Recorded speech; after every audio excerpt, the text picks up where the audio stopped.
Okay, we should be live. Yeah, looks like I'm live. Everything seems to be working.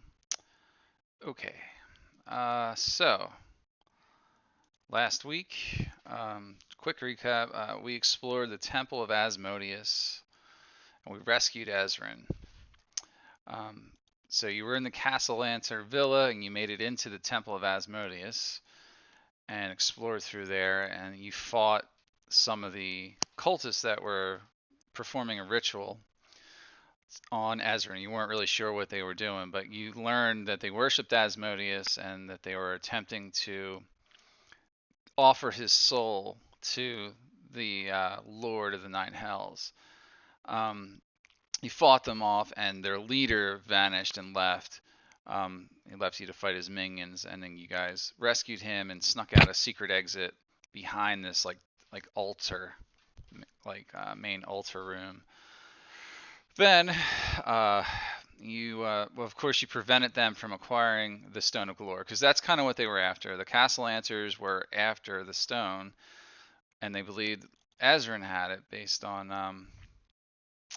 the information they had. You uncovered the fact that the guy who was the target of your chase through Waterdeep was also part of this cult, and he was actually a doppelganger. And he's the one who stole Ezran's body from the courthouse and brought it here, and through the help of your new rogue friend, Esvel, infiltrated that place.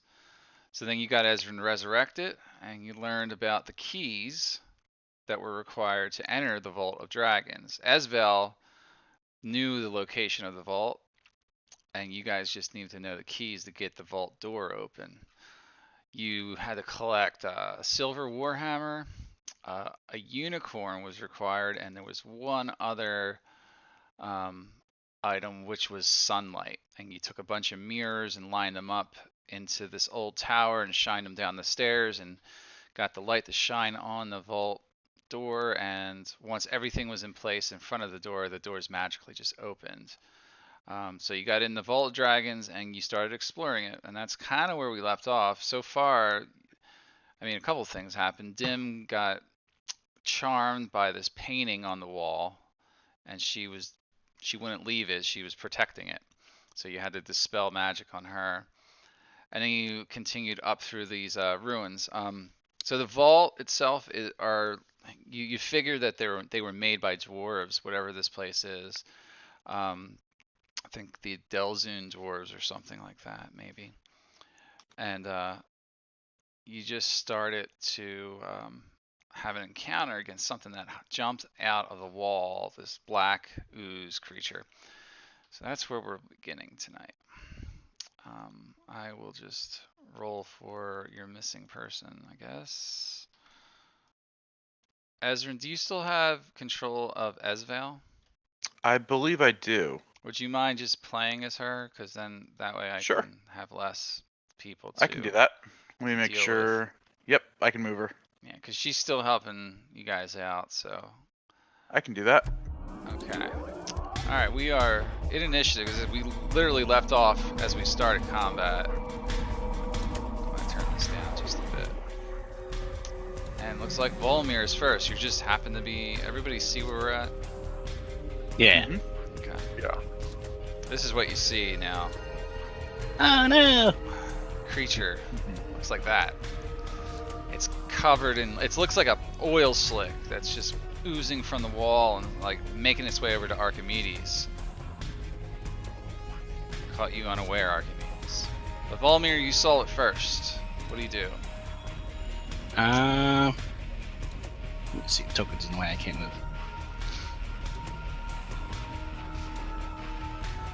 Just okay, click on the screen to there clear it. Yeah. Okay. I'm gonna move up to the ooze and try and intercept it before it gets my friends.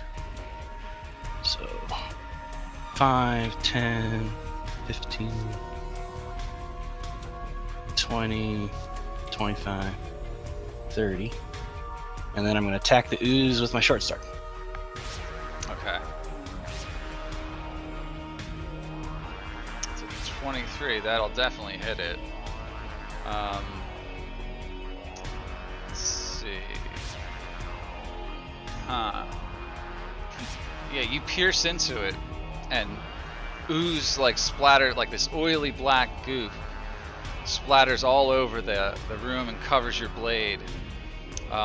It doesn't harm your weapon or anything along those lines, but it certainly makes a mess of things, and you do 8 piercing damage to it. Okay, and that's your action. No, it's my turn. Sorry. Alright. Ezrin's next. Alright. I'll move forward a bit. And I will firebolt it. Where's my else? There it is. 12 to hit for 4 damage. Yeah, you set some of it on fire with that, and it fizzles out and burns the thing. And it doesn't catch fire, but you burn a hole straight through it, landing your attack for sure. It's kind of hard to miss, even though you saw your firebolt like kind of travel too high, but it still ends up hitting it. Cool. Yeah. And I'll take one step back so Non-Mirren has a clear path. Alright. That's my turn. Doran. Oh, that means it's me. Okay guys, I'm gonna walk up here and I'm gonna attack it with my longsword. I'll just have him attack with his longsword. Oh, 14 to hit. Hits the thing. But as it cuts through this creature, the slash that it just kind of collapses back down and reforms right where he cut it and does nothing to it. And he's like, shit, my weapon's ineffective. Okay, now it's Esvel's turn. Alright. I gotta pull up her sheet, sorry. There it is. She'll run up there. And she gets 3 stab attacks with the rapier. Okay, one at a time, but okay, 5. They all hit. You just repeatedly, one after the next, poke holes in this thing, and black ooze, goes splattering across the floor in front of it. You do a total of, what's that? Also that for a sneak attack. For a sneak attack, holy crap. Yeah, that's a massive amount of damage. 25, 32, 37, looks like to me. I think so, yeah. Yeah, so It's a lot. you do massive damage to it, reducing it in size significantly. Archimedes is up.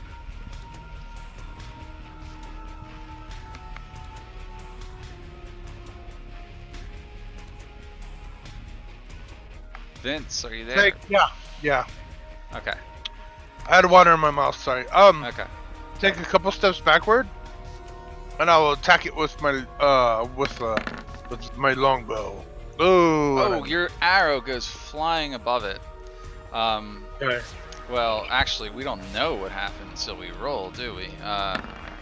Gotta roll a D100. See if you hurt yourself.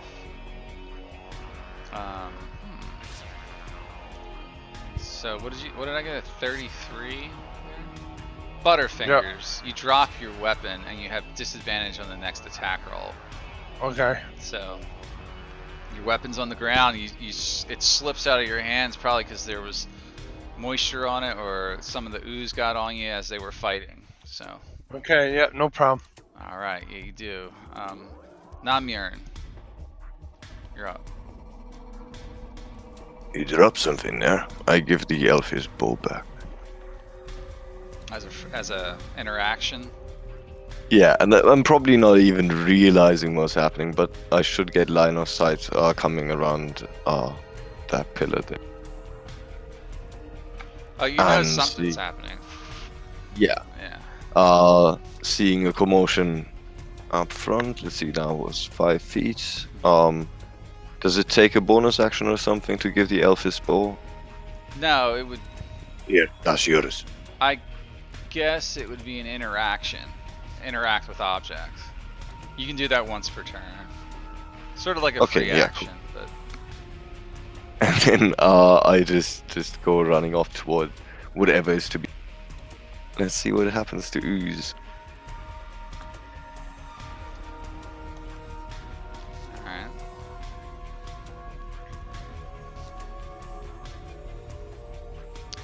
You hit it and crush your fist into it. Your fist is covered in black goo, black oil. Nothing happens Yeah, to like you. looking at my hand for a moment. Yeah. Alright, that wasn't too bad. I It punch it feels again. like you're sort of just- punching through. Well, keep this PC. It's not pleasant. Well, not pleasant is not bad enough to keep non-Marine from anything. Right. Once again, you so- punch or kick it. You do Yeah, 6 probably a kick bludgeoning. then. But Yeah. being barefoot is still shit on my skin. Yeah. I look like a Durga when we're finished here. Are you done And attacking? that's my turn. Okay.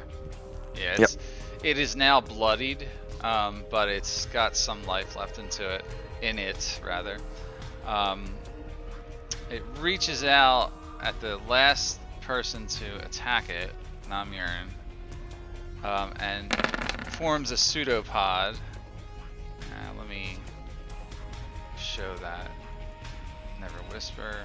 Okay. But I got a 12 to hit on Namurin, so that is easily dodged by you. Yeah, he just does the you can't touch this move. Yeah, he doesn't hit you. You notice something a little too late, but let's see here.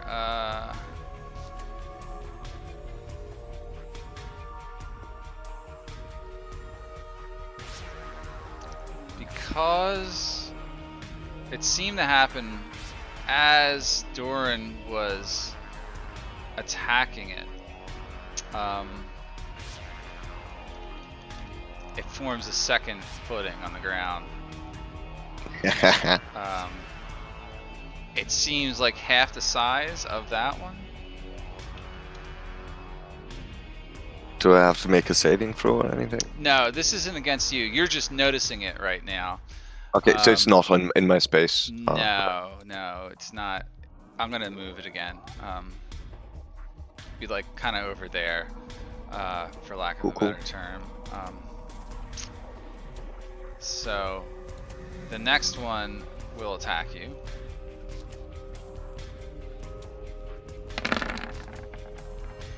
And it missed once again. Yeah. So, all right, Volmir, you're up. Alright, seeing that this slicing thing's not working, I'm gonna use Toll of the Dead on the... Your weapon was effective when you attacked Oh, it was? Yeah, you pierced it because it's a piercing. Primarily, it's a piercing weapon. So you. Yeah, that's what I thought. Yeah, piercing, not slicing. Okay. Alright, I'm gonna short sword it again then, seeing that it was effective. Shazam! Yeah, you hit that one, doing another 9 piercing damage to it, and it's beginning to dwindle into just a small area of blackness on the ground. Alright, no. That'll be my turn to say, keep at it, guys, we're getting it. Yeah. Ezrin, you're up. Yeah, what I did seemed to work the first time, so I'll aim a fireball at the new one that formed actually, since less people are around that one. Yeah, that's fine. Ah, Oh wow. 25. Yeah, that totally hits it. You burn some of it away with that blast. Yeah. Yep, that's my turn. Okay. Doran's up. He's like, this is not working, and as a free action, I believe what he will do is draw his silvered warhammer and try to smash this thing.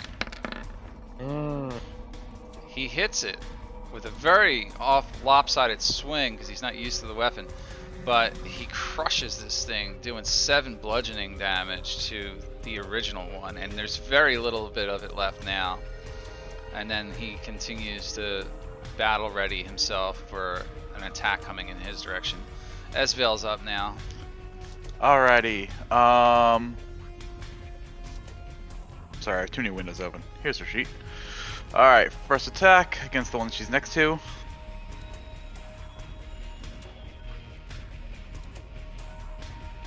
They're shrinking as you're fighting them, by the way. Like, it's getting smaller and smaller. Like that.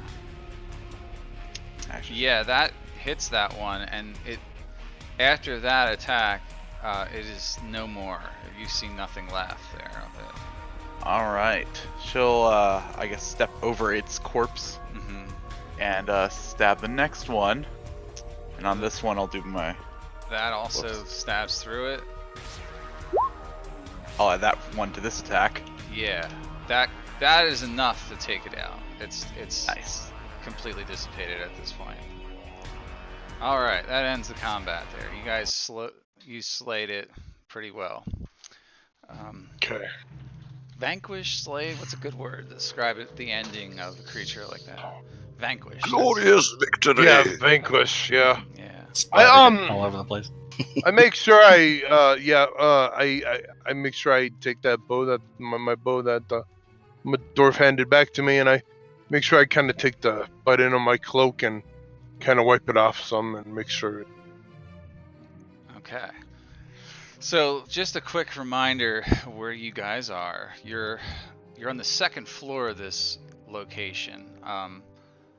You think this is a hall that's dedicated to Martin. Now you've already explored across the north bridge, which is where you found that trap on the floor with the fire statue and stuff.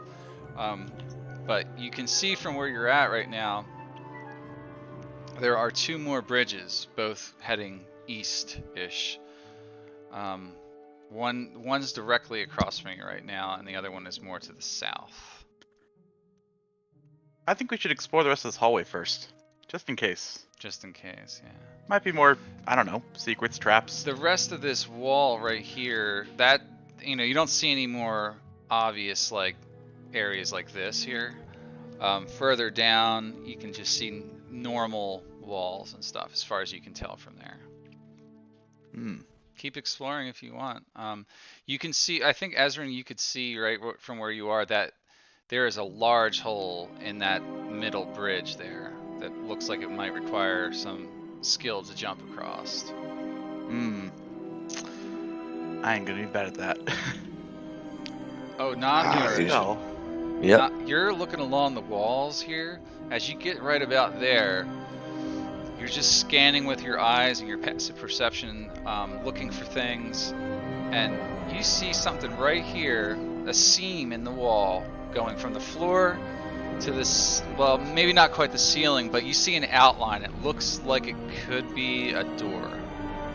Aha! Masterfully hidden by dwarven craftsmen. Right, yeah, it's a dwarven thing that's going on here for sure. A secret door, my friends. How do you open it? I'm trying to push on it. You try to push on it? Okay, yeah, it does in fact give way as you're pushing on it. Aha! Yeah, I don't have the dynamic lighting set up so I can show you, but you basically can see a small antechamber. I'll just put you on the other side. Like, this is basically what you see. Everybody else can follow you in there, but it's a dust-filled room. Looks like it's been untouched for ages. You see indications that it is the Delzoon dwarves that designed this place. They were a faction of dwarves that were around Waterdeep. Is everybody else following him? Yeah. Yeah. Send him I moving. can move the token in, but I'm not going to move you into a risky spot, just so you know. I'm not putting you guys in a thing, but you see what you do find interesting in this room. Not three, but there are several urns in the corner there made out of copper, sitting on small platforms. Okay. This must be where they keep their sacred booze. You can I'm already, taking a look inside one of the... can already tell from where you're standing that there's glittering, like, stuff going on the surface because, well, it's dark in here, but your eyes can still make it out. does Ezrin still have detect magic going? I forgot when I that think would that had expired. Yeah. Okay. By this point. Guys, you'll give me 10 minutes so I can inspect everything for magic. Yeah, let's could see if there's something magical. Try it. So Esmond will sit down with his book and cast Detect Magic as a ritual. Yeah, you take your time to set that ritual up and produce a detect magic effect, and you sense some magic up ahead. Yes, and I will tell you,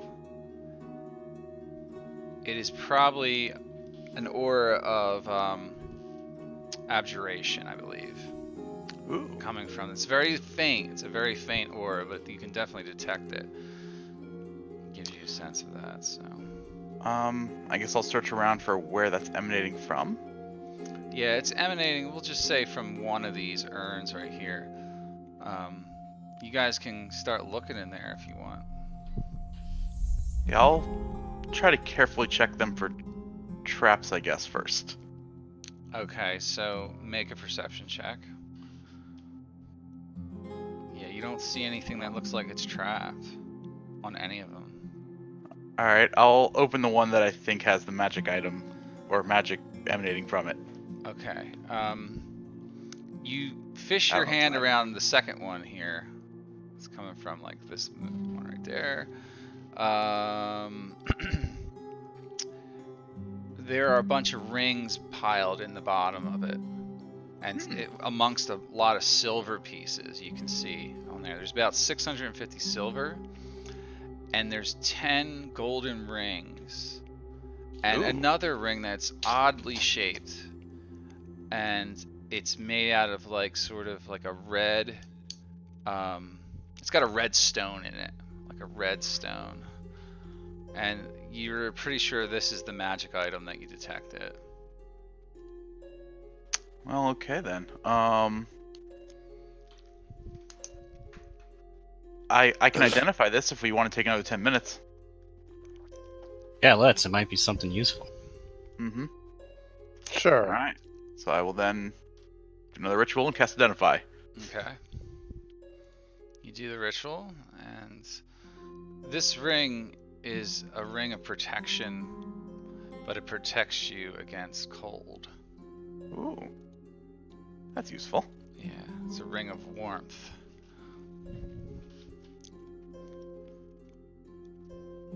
Oh, it's -52. Wow. Yeah, so I need one of those.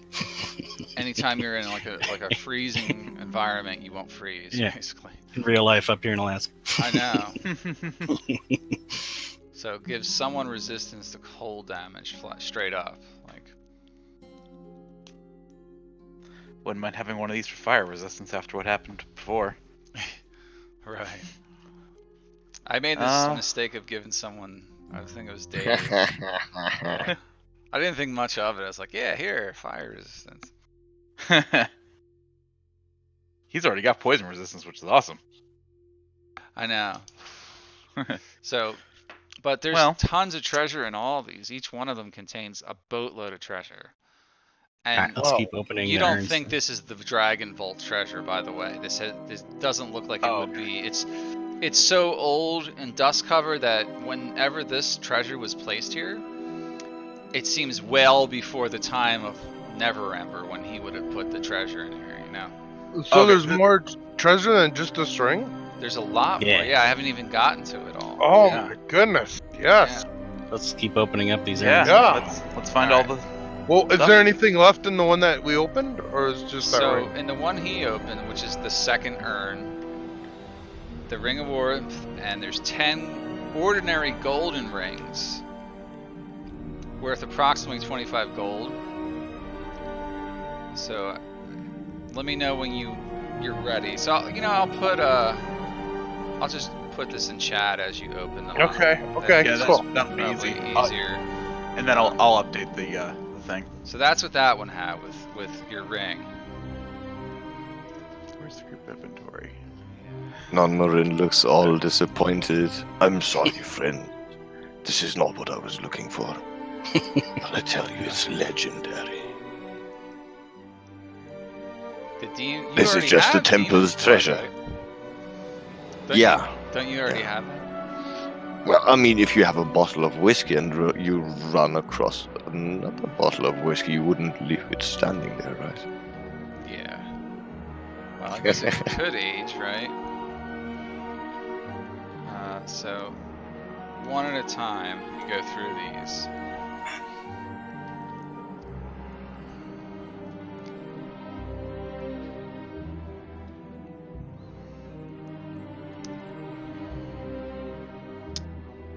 King's 5. I can't read that word. What's Tourmaline. Tourmaline?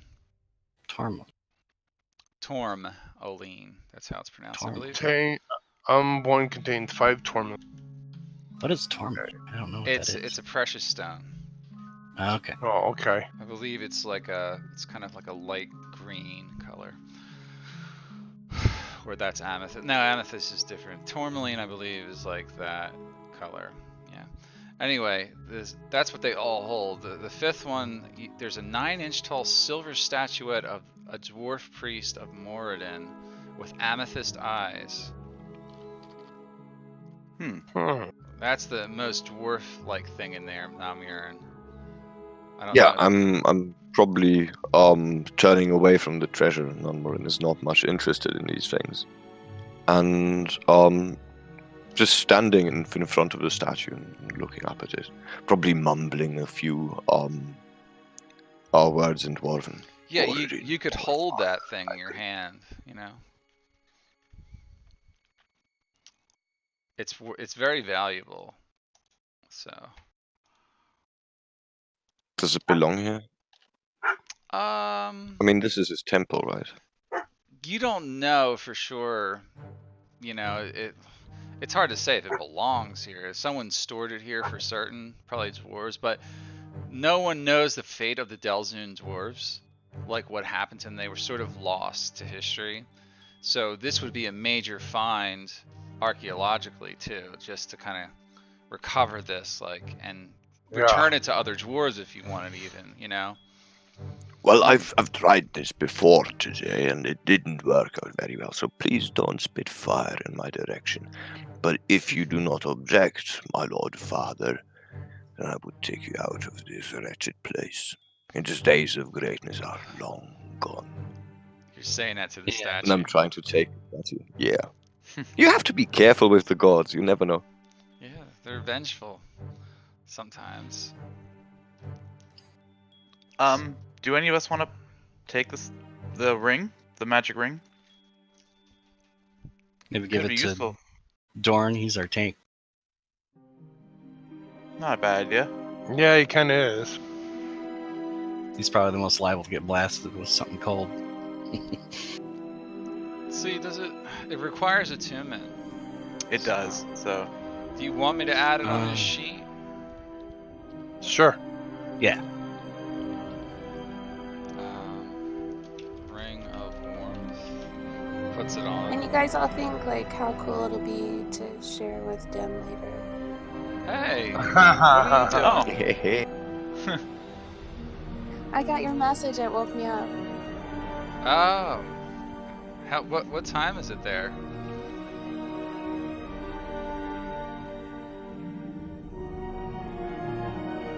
Did you hear that? 2:40. Oh, 2:40. No, I didn't hear it. Okay. You're not hopping on here though, right? No. Sorry to interrupt. I was just heard about all this glittering treasure. I couldn't help myself. Oh, wait, how are you getting that? She just on logged in a Discord. while ago. I'm Yeah. just listening. Oh, are you in Discord though, or are you in? You're Yeah. not Roll I'm just 20 in though, Discord. right? Okay. Cool. Yeah. She's No, listening in I'm on just listening. Okay. I mean, I can just keep it in the group inventory for now. It's fine with me. I put it on his sheet. Oh, okay. Yeah. We'll have to remind him he got that, so that he Mhm. knows to sort of update Yeah. his own log for that. So I don't know if there's I got a a new- section on the sheet that actually put like resistances. Is there? No. There's really not. there is on list. You'd have to put it down in probably the Features. Features and traits. I feature. think. Yeah. Yeah. Yeah, you have to put down feature traits because like that's what I had to do with like Shit. being Elven with Fey ancestry racial. Yeah. Same for me. That makes Yeah, there sense. really isn't a place for that for defenses. Nope, there really isn't. There should be. My browser's reloading, apparently. All right. Well, I'll make a note in the group inventory that Doran has that. Okay, fair enough. There we go. That way, we'll remember it some way. Okay, that works.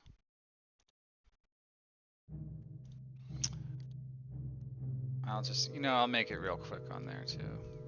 So what do you guys do now? I think we Well- got all the wealth out of this room. Let's keep Yeah. exploring. So that was in this room then. Take it. Yeah. Cache of ancient dwarven treasure. Let's go back out then. Mm-hmm. Okay. Unless there's anything else in that hallway, we'll have to figure out how to cross one of those bridges. Well, we haven't checked out the southern bridge. The middle one looked like it might have been broken up some. Yeah. Well, let's check the actually, south one. just a quick question from the sidelines.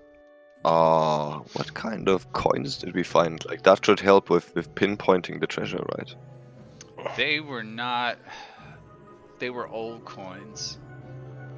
Yeah. Would we know if they were like old dwarven coins? Probably old dwarven coins. Yeah. Okay. Cool. So, that's right. Because yeah, the Waterdeep coins are actually called dragons. Mm-hmm. That's right. Okay. Yeah. They were not consistent with what you'd be looking for as part of this dragon horde, and there wasn't enough there to really be what you'd heard about, unless someone got to it already. But Yeah. Plus, that's probably much better guarded. I'm guessing. yeah, it would stand to reason. Mhm. Well, this bridge doesn't look too great either. Yeah, What do you mean? It It is definitely fine looks dwarven weak right here. craftsmanship. Looks weak right there. So See? That's all right. I mean, it Maybe looks we better want to than- jump over a little bit of it. I'll give you that. I mean, it looks a lot better than the middle bridge. You just go one at a time so we don't stress it. Maybe we should tie ropes to ourselves? Namur, and I, as you step over that area, it gives away under your feet. I need you to make a dex saving throw. Right. Yeah, Archimedes, you're watching him No. almost fall down. I like to imagine just as Ezrin is like saying that out loud, that's when it happens. Yeah, exactly.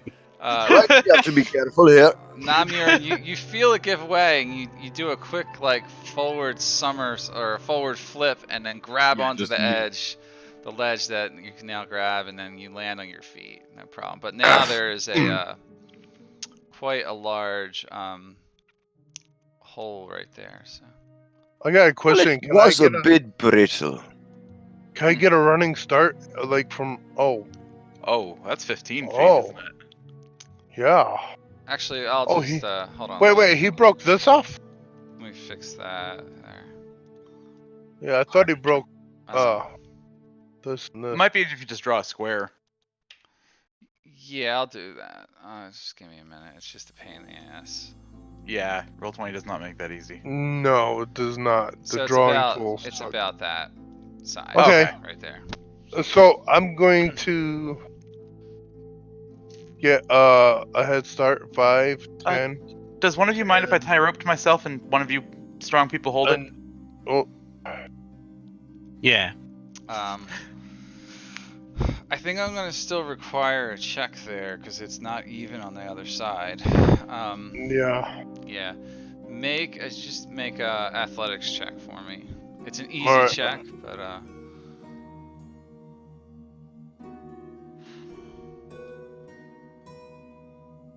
strength. I'll try and catch you. Okay, I'm waiting on that. And can't use acrobatics. No, it'd be athletics because you're using your athletics to jump. Hmm. All right, you make it, no problem. Okay. Yeah, It was easy Esmond's for gonna you. tie a rope to himself and then give the other end to Volmir. Yeah, move me out and of the Volmir way. Or, Yeah, I you move up guys want to so get out others. of the way. Yeah, I'm moving up so they could get across.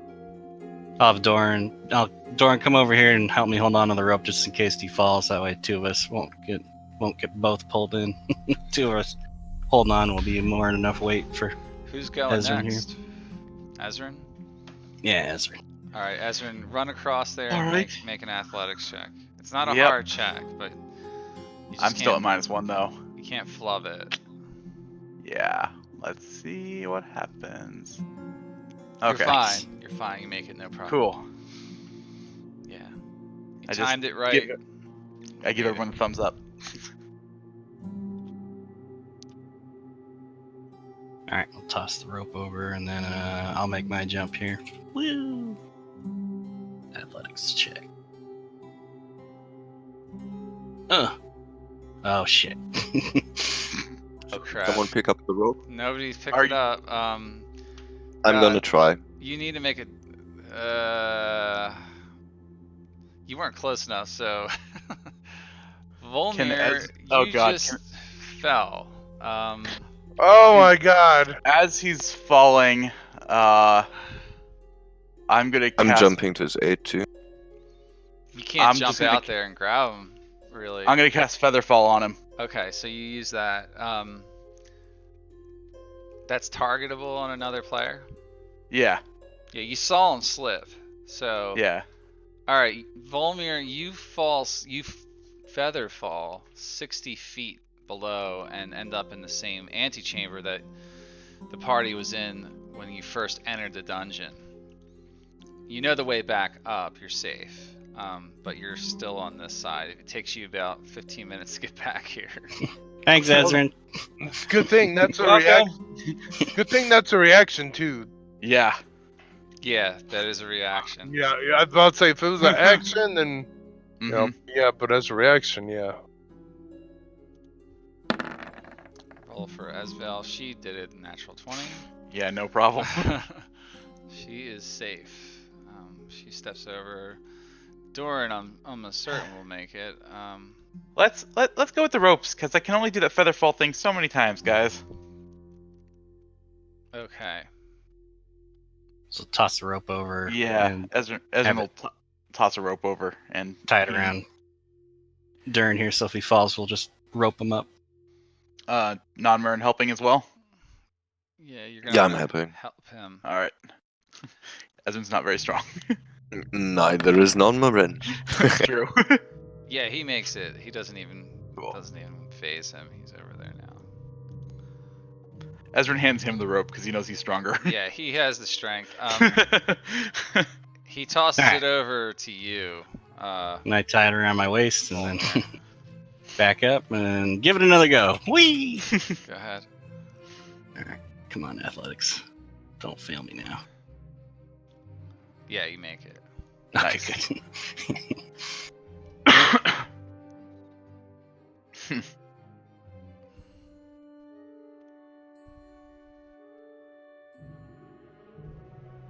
Now we Right. found a cop in every room so far. Who would you guess is behind this door? Maybe Esvel should check it out. She's good with checking traps and stuff. I think. Where's her sheet? Oh, never mind. No, she's not.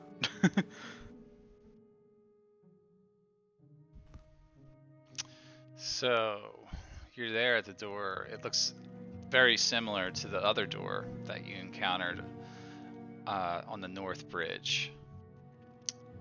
It's made out of like a solid adamantine type metal. The last one you were able to push open, if I recall correctly. hmm Maybe just Ezrin called out for Ezreal. Door, right? yeah. I'll check it out. I'll see what's there. If there's anything interesting. You elves, I never understood why you're so interested in doors. They hide so many secrets. Well, And I guess find them quite simple. perception check? What Or are you would it be doing? investigation? I'm just checking for traps. Make a perception check to find them. Yeah. 10.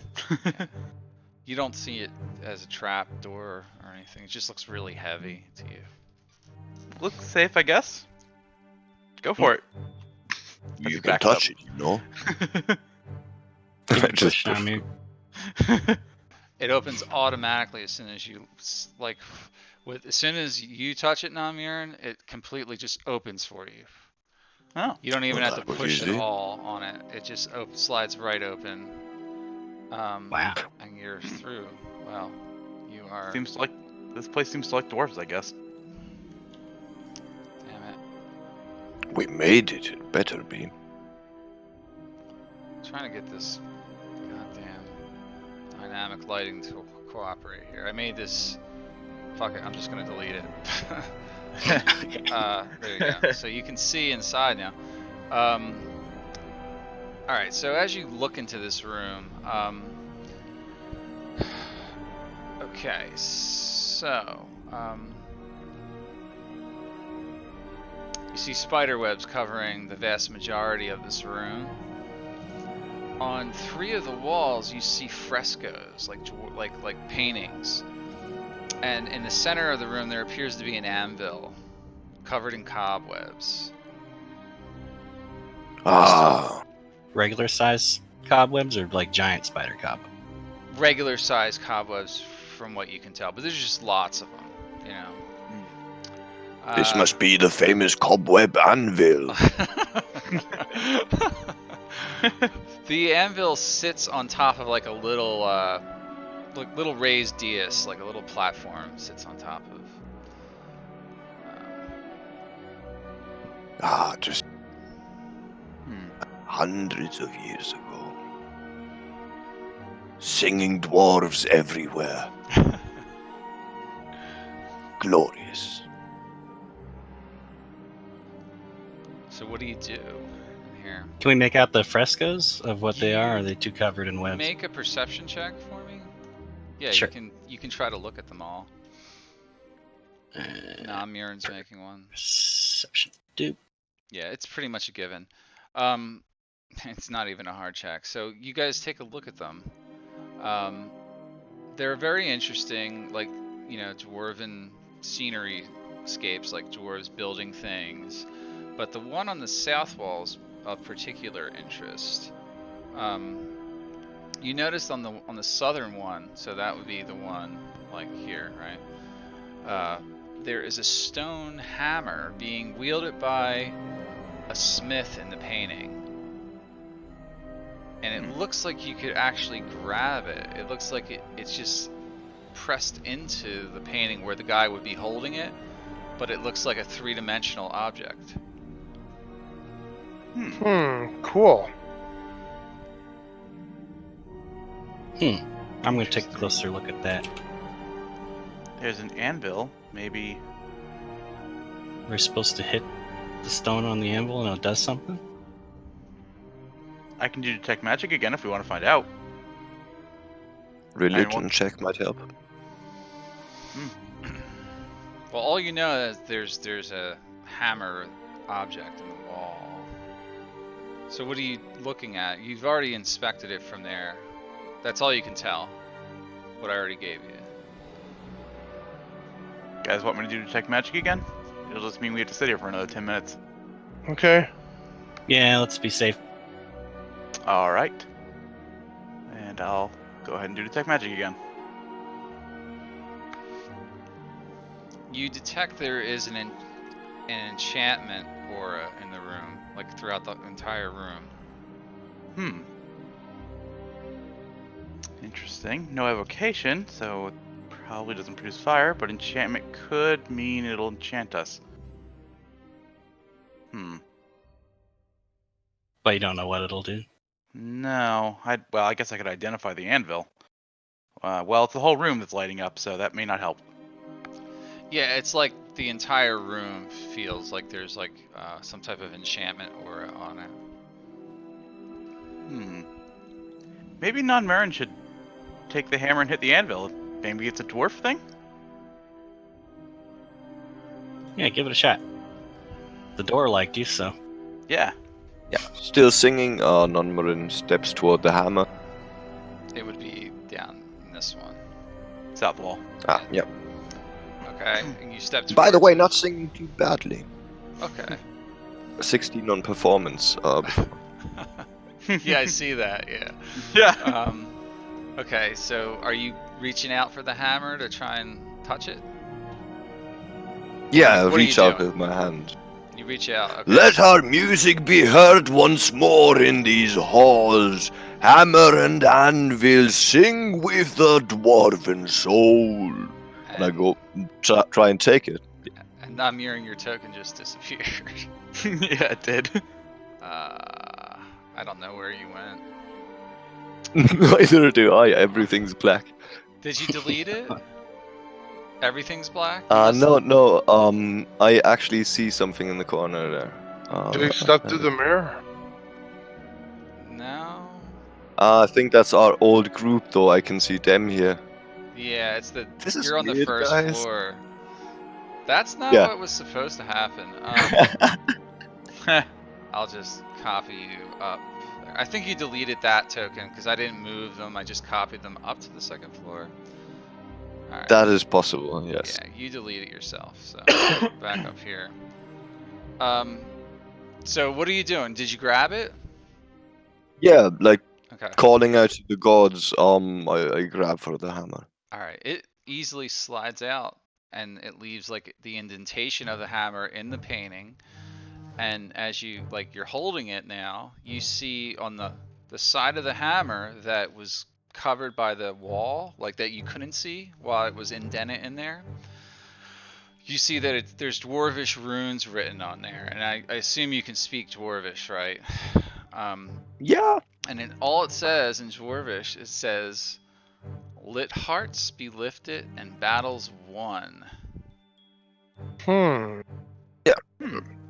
Up into the air, let hearts be lifted and battles won, and crack onto the anvil. Yeah. That's probably what you do with these things, like.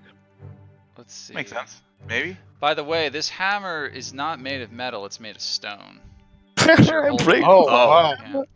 So did you just say you hit the anvil with it? Yeah. Okay.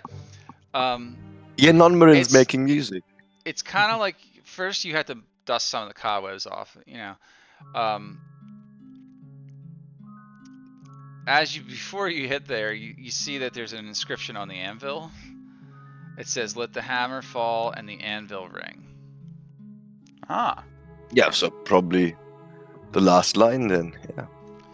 All right. So as you strike this anvil with this stone Okay. hammer,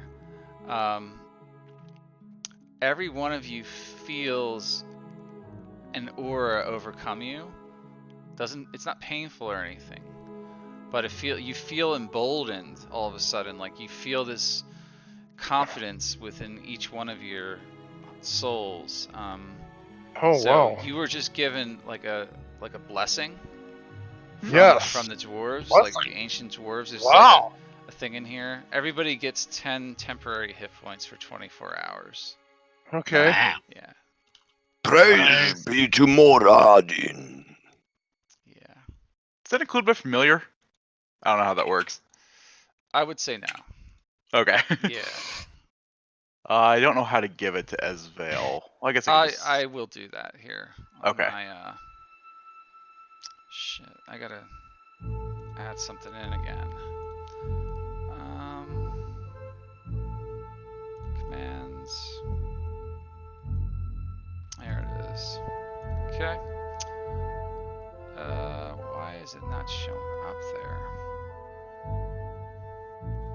Yeah, I don't need that one.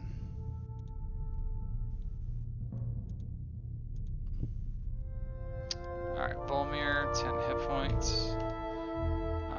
Ezrin's got 10 hit points. Alright, what are you guys up to now? Looks like that's all this room was for, so maybe we're at a dead end. We gotta go back.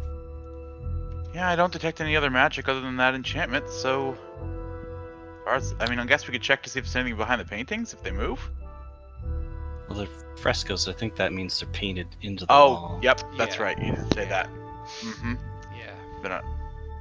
I just used like painting icons there to represent. Yeah. Them, so you Yeah, can see yeah, yeah. But something, you did call them frescoes. They are frescoes. Yeah. Yeah. Yeah. I You guess we... you don't see much else interest in this room, honestly. Now that you've cleared out a lot of the webs and stuff. Certainly looks So like a dead end. can we put the hammer back where it could. belongs? Yeah, you could put it right back. Yeah. Yeah, definitely.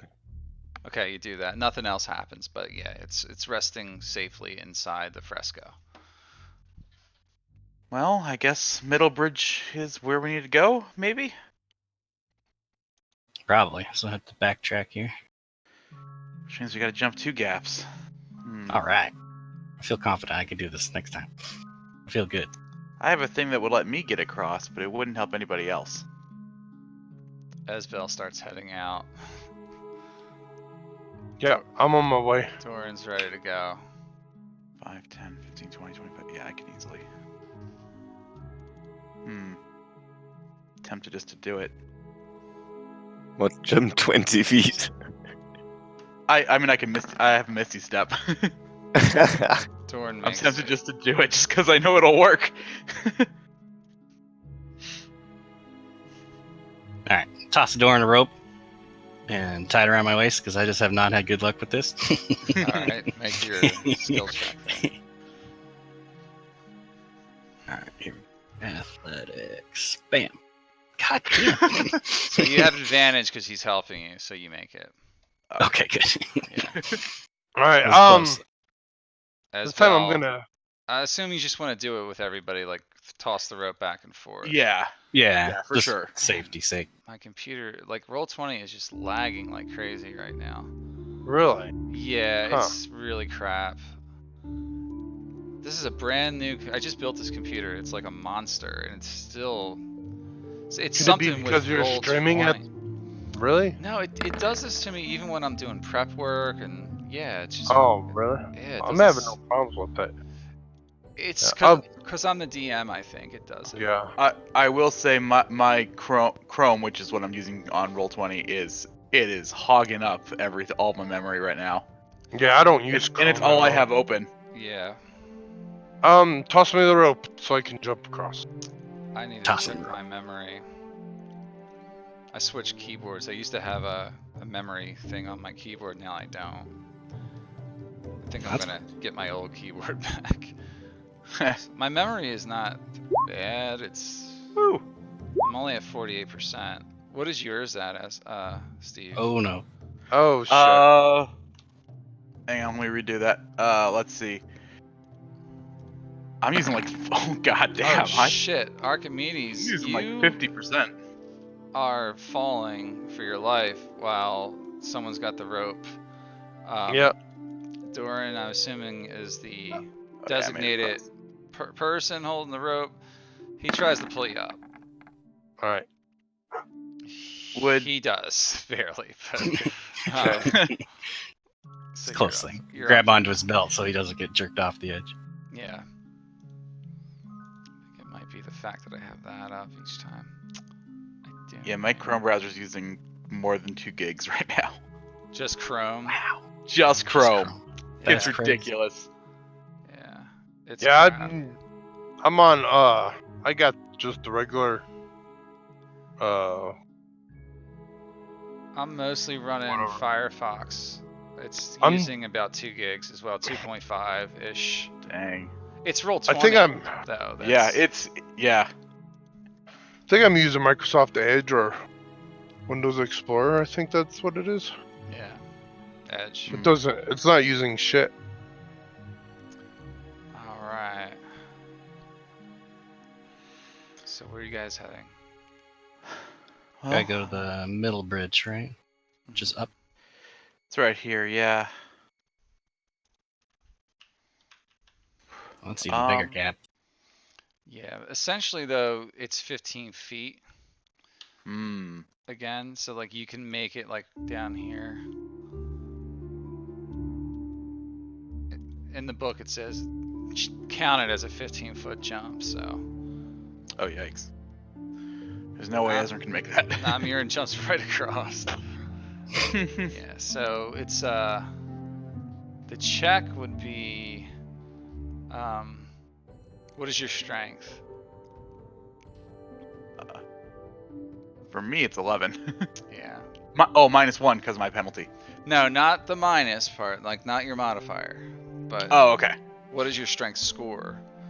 Oh yeah, 11. 11. Okay, so you don't. It's really a DC 4 for you to make it. Okay. Are we still using the rope? Yeah, let's use the rope. So Let's toss use the the non-mirror rope and to be safe. Yeah, toss the non-mirror. I'll have Doran run across.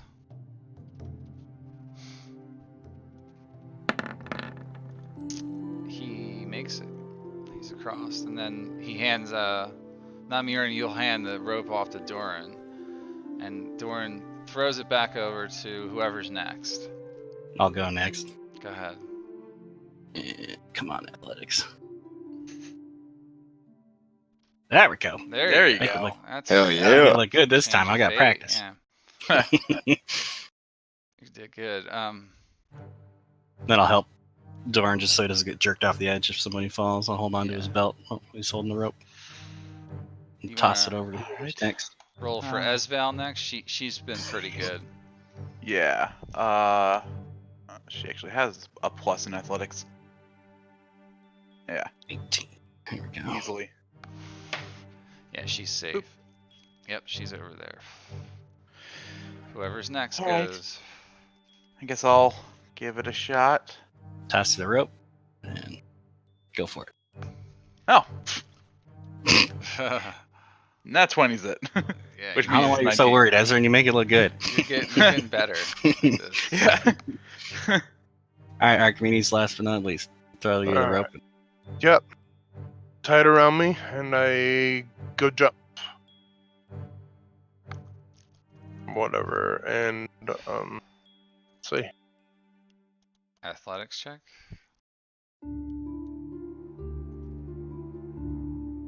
My strength is a 10. Yeah, so you make it. It's a fairly easy check. Okay. All right. Crossing Roll this her open. bridge. Let's keep going. Mm-hmm.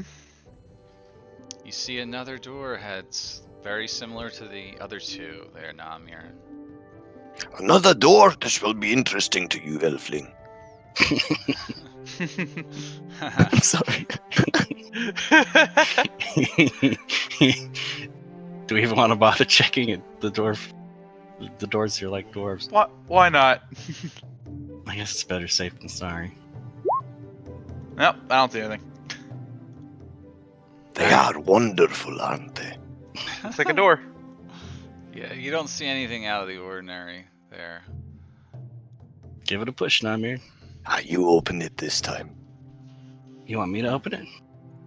Yeah, have a try. Alright. I'll move up and push the door open.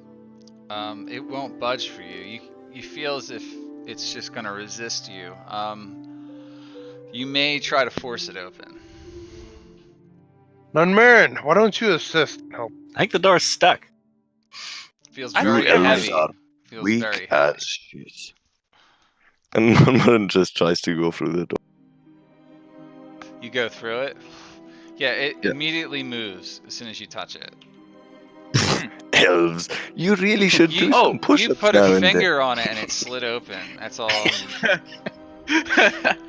Notice I I'd be didn't so require a amazed by check, so it's Ezra should probably still have detect magic going, unless it took us 10 minutes to cross the bridges. it probably did, yeah. Okay. With all the Yeah, we're handing being- of the rope, yeah, it was. Yeah. taking you guys We're a being while. careful. Okay. So let me describe to you what you see. You see 4 suits of rusted armor that look like they're fitted for dwarves. They stand in each corner. The room is about 20 feet in height, very similar to the other two. All the suits of armor are covered in cobwebs, small webs once again. But on the far wall, so over in this area right here, you see dwarvish runes inscribed on the wall again. And Namurin, as you're getting close to it, you can read it. It says, "A secret never before told will part Dumathion's lips." Do you know who Dumathion is? It is my god. Make a religion check for me, please. Actually, my order is sworn to his service. But let's see. Actually, you Nah. automatically know because you're a dwarf. It says right here. Yeah, and also it's like the whole thing about non-Marin's order is hiding away the secret drink. Yeah, so Dumathion is the dwarven god of secrets. You got it. So dwarves will, anytime they hide something or secret something away, it's Dumathion's wisdom that guides them in that task of creating that secret. So this room has some type of secret to it, you would expect. We might be getting close. Examine everything carefully. Yeah, I'm What's gonna up take a with closer those look at suits of the suit of armor in the corner here. Anything interesting about the armor? While we roll perception?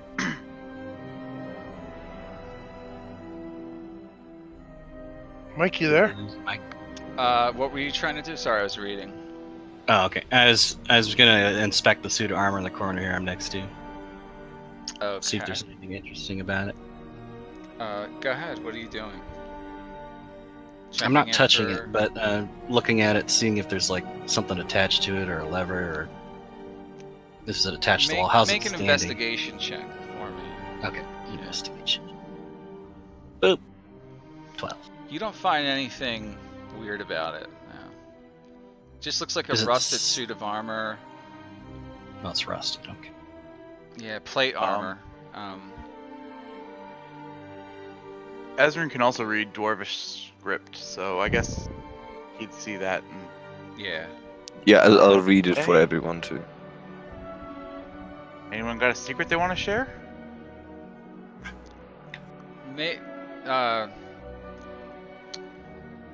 Well, so Namurin, you know that usually it's a literal translation when there's a secret. Usually the secret has to do with something quite literal. All right. Can you read that back to us for a second? Sure. It reads, let me make sure I'm reading it. A secret never before told will part Dumathion's lips. I'll put it in chat too.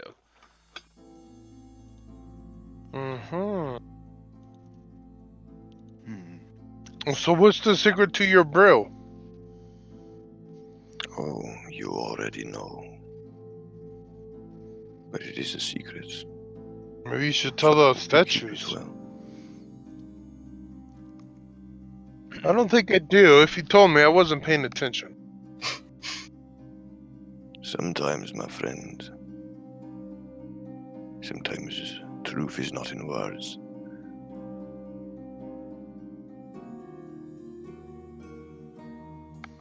What are you guys doing?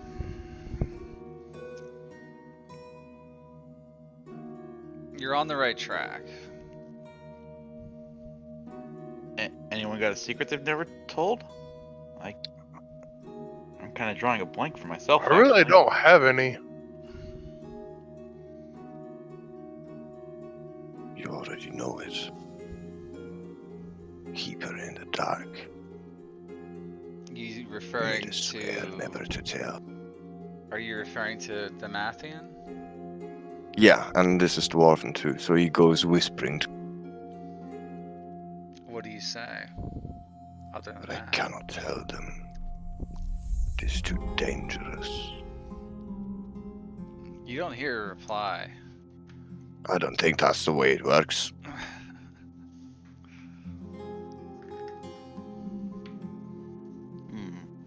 And he gives it a whispered try anyway. Devil's blood.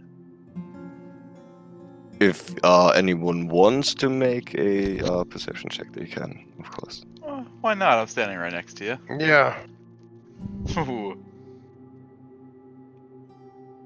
Are you saying this? What are you saying exactly? I missed part of it. Like, how are He's you? whispering, so it is hard to hear, and it's not intended to be heard by the others. In Dwarvish, I'm But guessing? Ezrin is standing quite close. And Ezrin Yeah, knows it's Dwarvish. Devil's blood, of course. Yeah. Nothing happens. Nah, this is not the way it works. Apparently, Damathion couldn't hear you. Yeah, he already knows the secret. This is...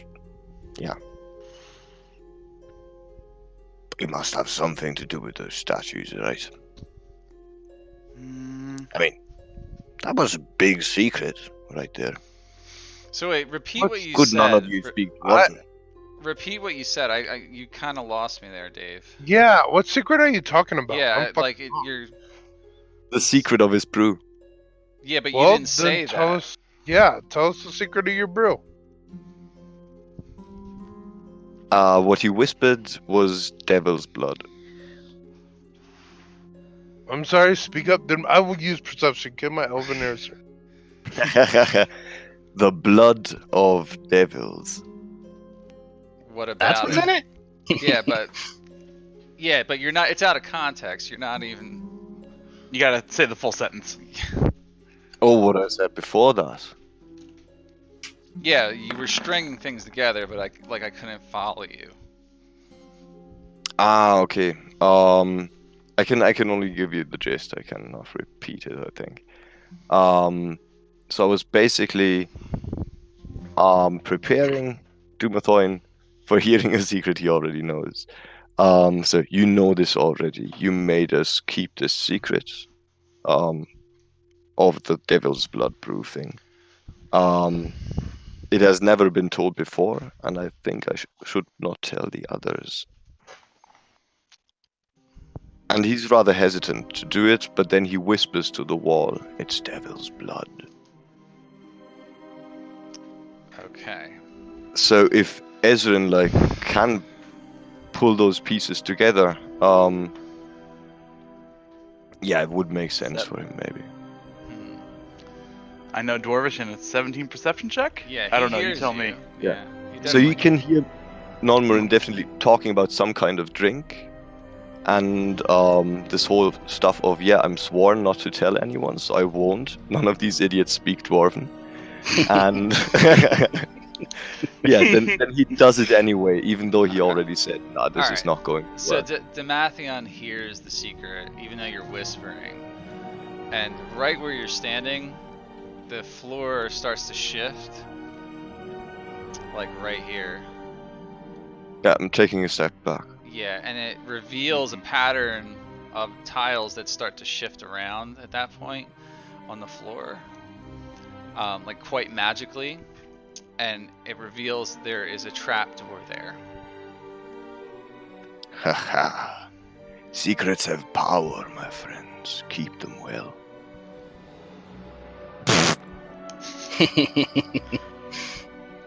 Ezrin probably gives you a strange look. I don't think he realizes that you speak Dwarven. So what do you do? Let's open. Oh, the trapdoor flings open actually too. Oh, it does. Fling Oh, open. okay. Yeah, so and then it That kid Ezrin reveals probably would have jumped a backward. spiral stone staircase which seems to descend down. On the staircase. And I think I start singing again, just... Yeah, because it feels right. Okay, so there's Okay. a set of stairs leading down there. Yeah, we all Let's descend. Let's descend. Yeah. Yeah, All descend. let's go. Do that.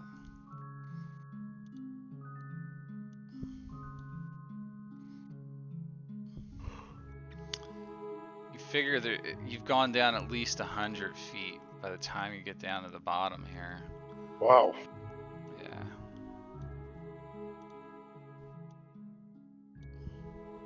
Everybody see? Probably not, right? Oh, there No. it is, No, yeah. yep, no. God, this thing is so laggy. Alright. Yeah, you find yourself in a corridor here. Let's go left. I don't know why. I just feeling it.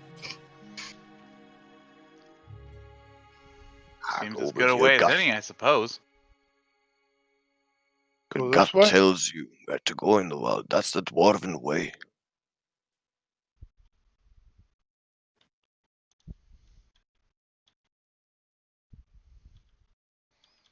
Okay. Alright, as you come down to the bottom here, where you're at right now, let me read here. Although you're very deep underground right now, the area up ahead seems to be lit by sunlight coming down from the ceiling, and you can see the dust in the air through the beams of light. It looks like pools of floating light, like beaming in through the roof. Up ahead, you can see very ornately carved columns which support a ceiling about 30 feet above. It's a vaulted ceiling. It seems to be adorned, the ceiling seems to be adorned in carvings of dwarves basking in the presence of their gods, kind of like Sistine Chapel or something. Towards the back of the room, you can make out that there's these alcoves that line the back wall towards the west. But that's all you can see from there. See how it's all lit up in here? Mm-hmm. Well, let's step in. Alright. Just remember, everyone, we agreed to give this gold back to the city. You did. Well, yeah, but pretty sure Vajra's gonna hold us all to that. I don't want to make her mad. Yeah, I'm pretty sure the city will compensate us.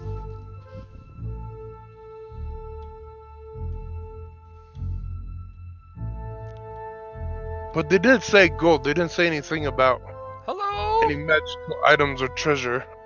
Hello there! And who are you? Greetings. Up ahead you see a dwarf.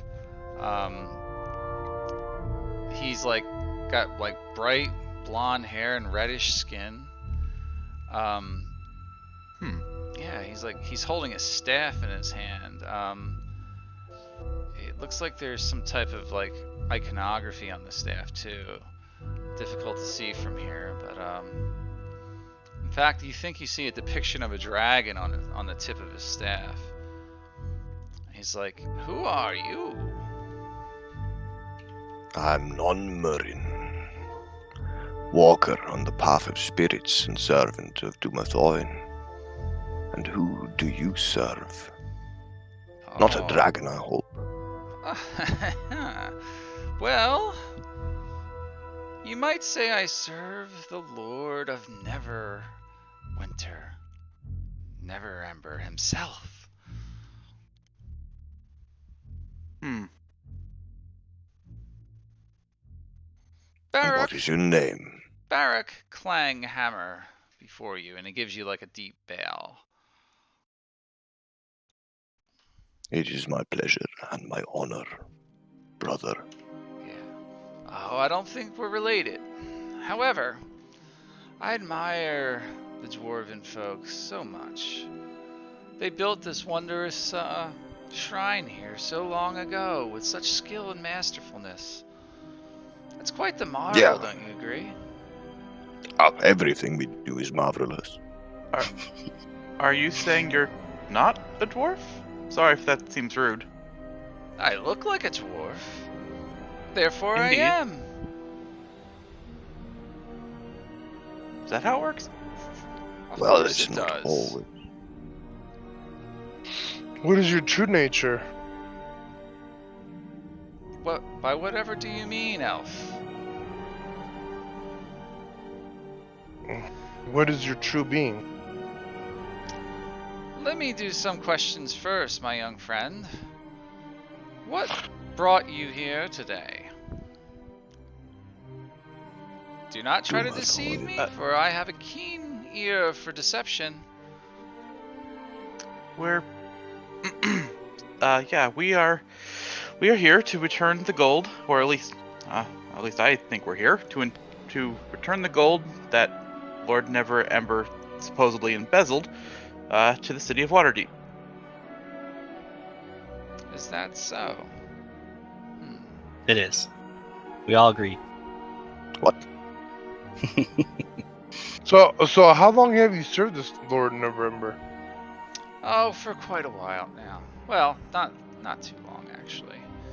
Yeah, it's just a few years really. Few years. Mhm. You've been down here all this time? It's a good I place do- to rest.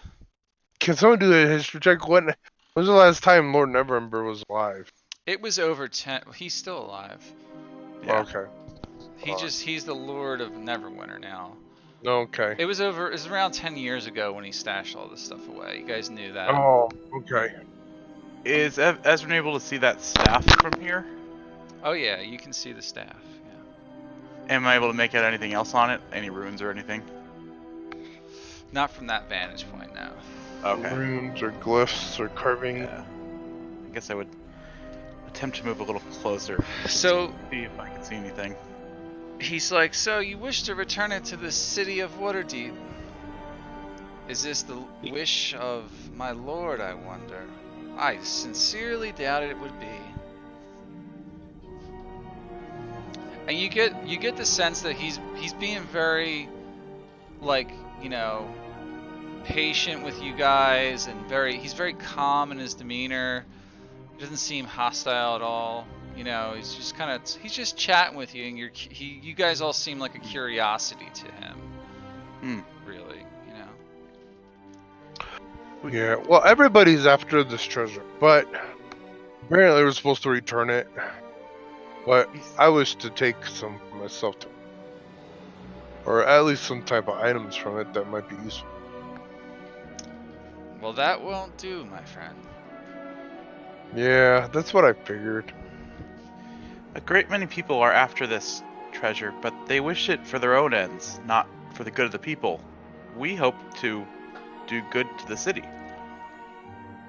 Ezra, make a persuasion check for me, please. Oh no.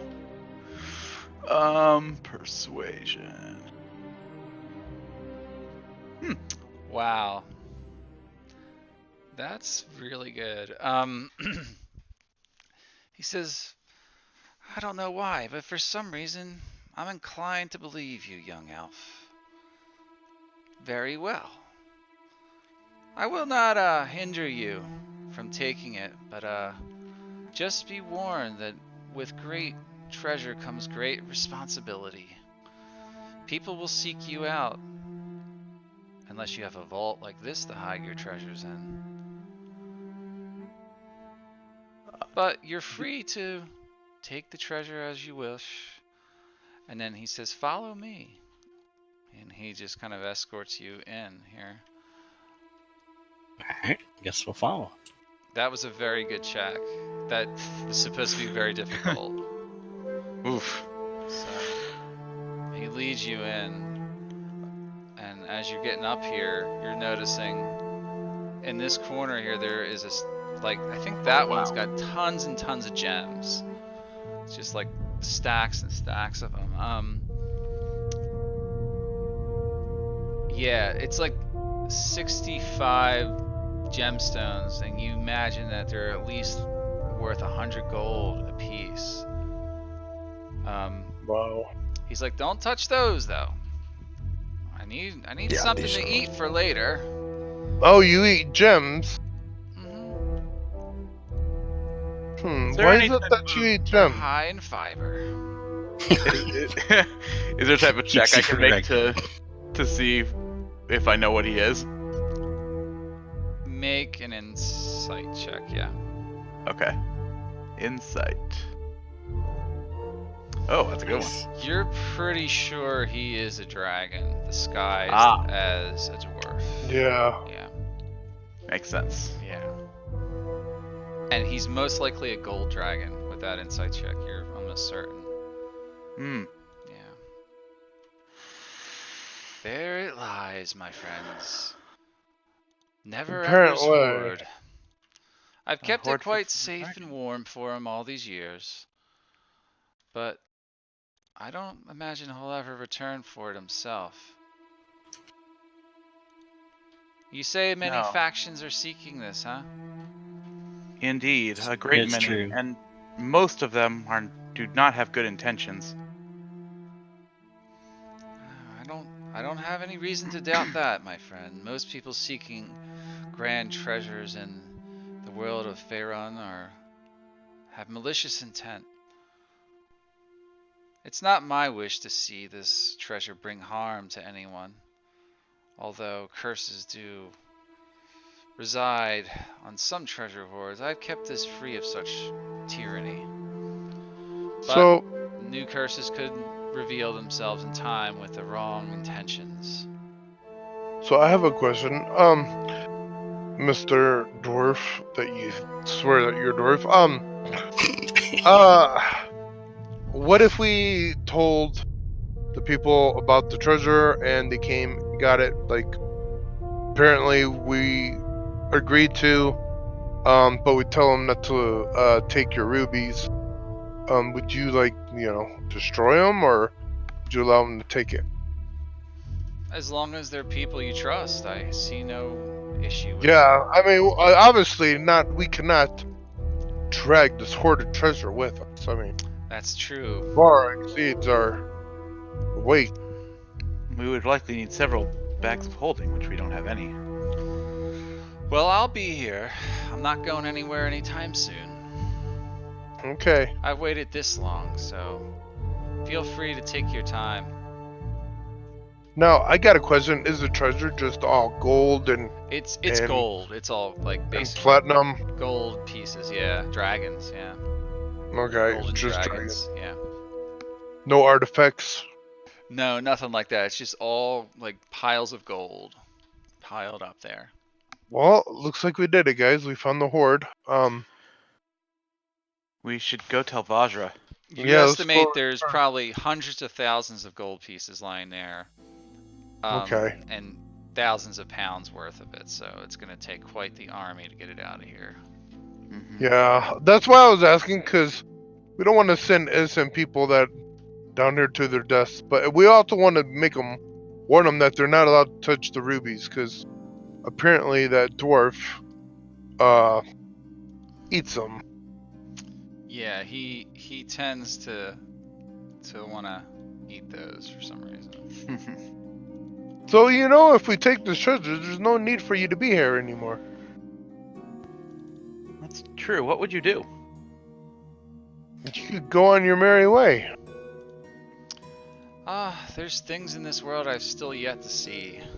I think I would travel for a while.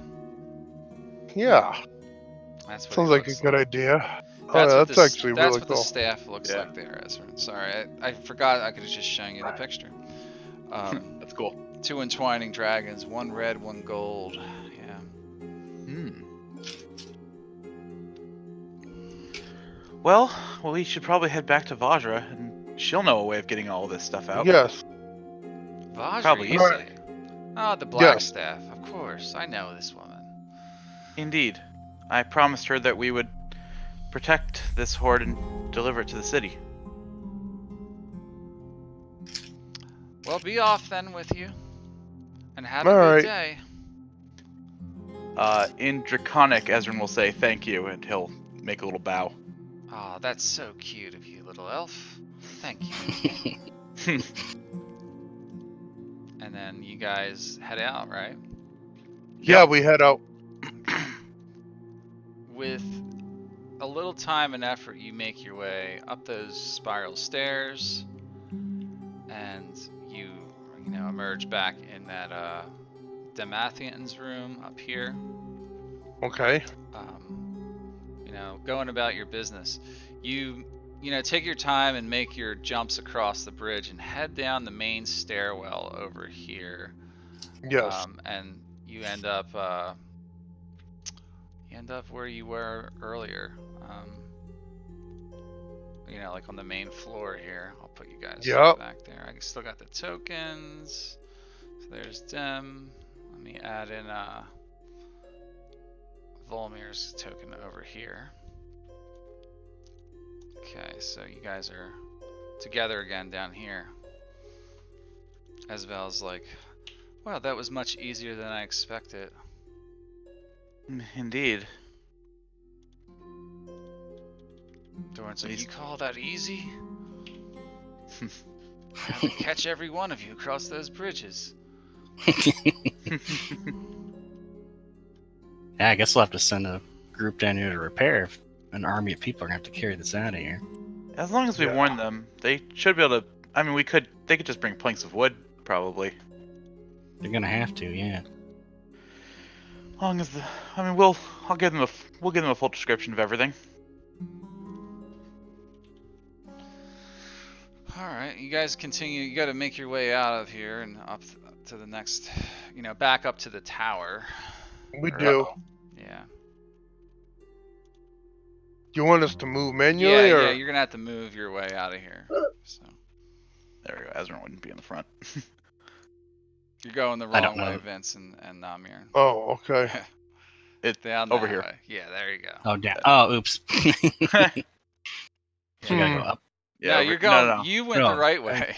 Yeah, I we went gotta the go right this You way. gotta go over there.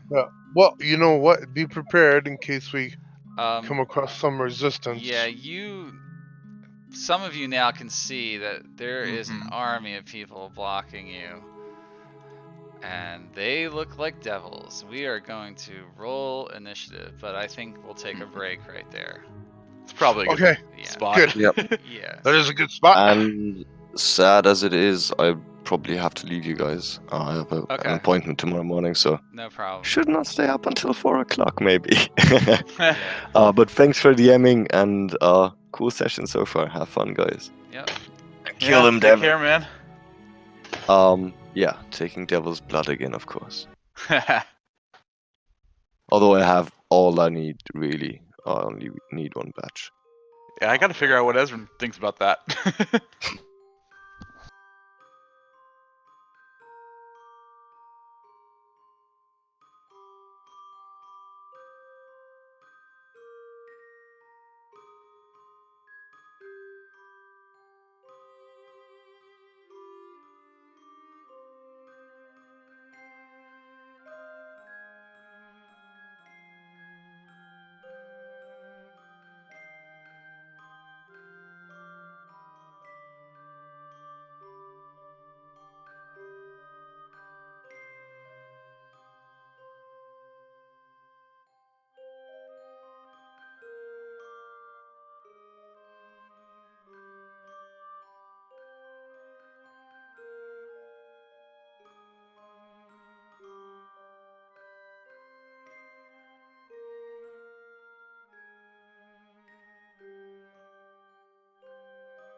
is I'm back. I use my armor class still.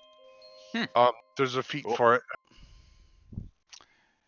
Is everybody Hey. else back? And Yep. ready? Okay. I'm just outside. Okay. Let With me my dog. know. Are you ready to start or? Oh yeah, I play by theater mine Okay.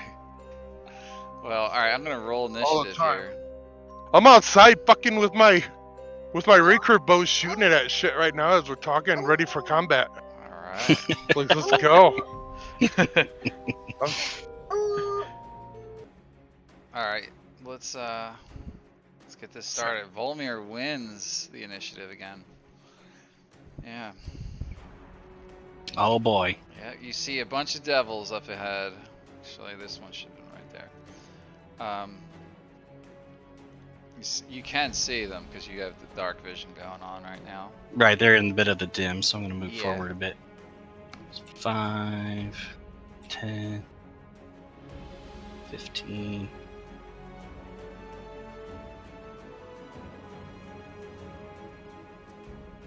Yeah, I guess I'm gonna hit the guy in the center with Toll of the Dead.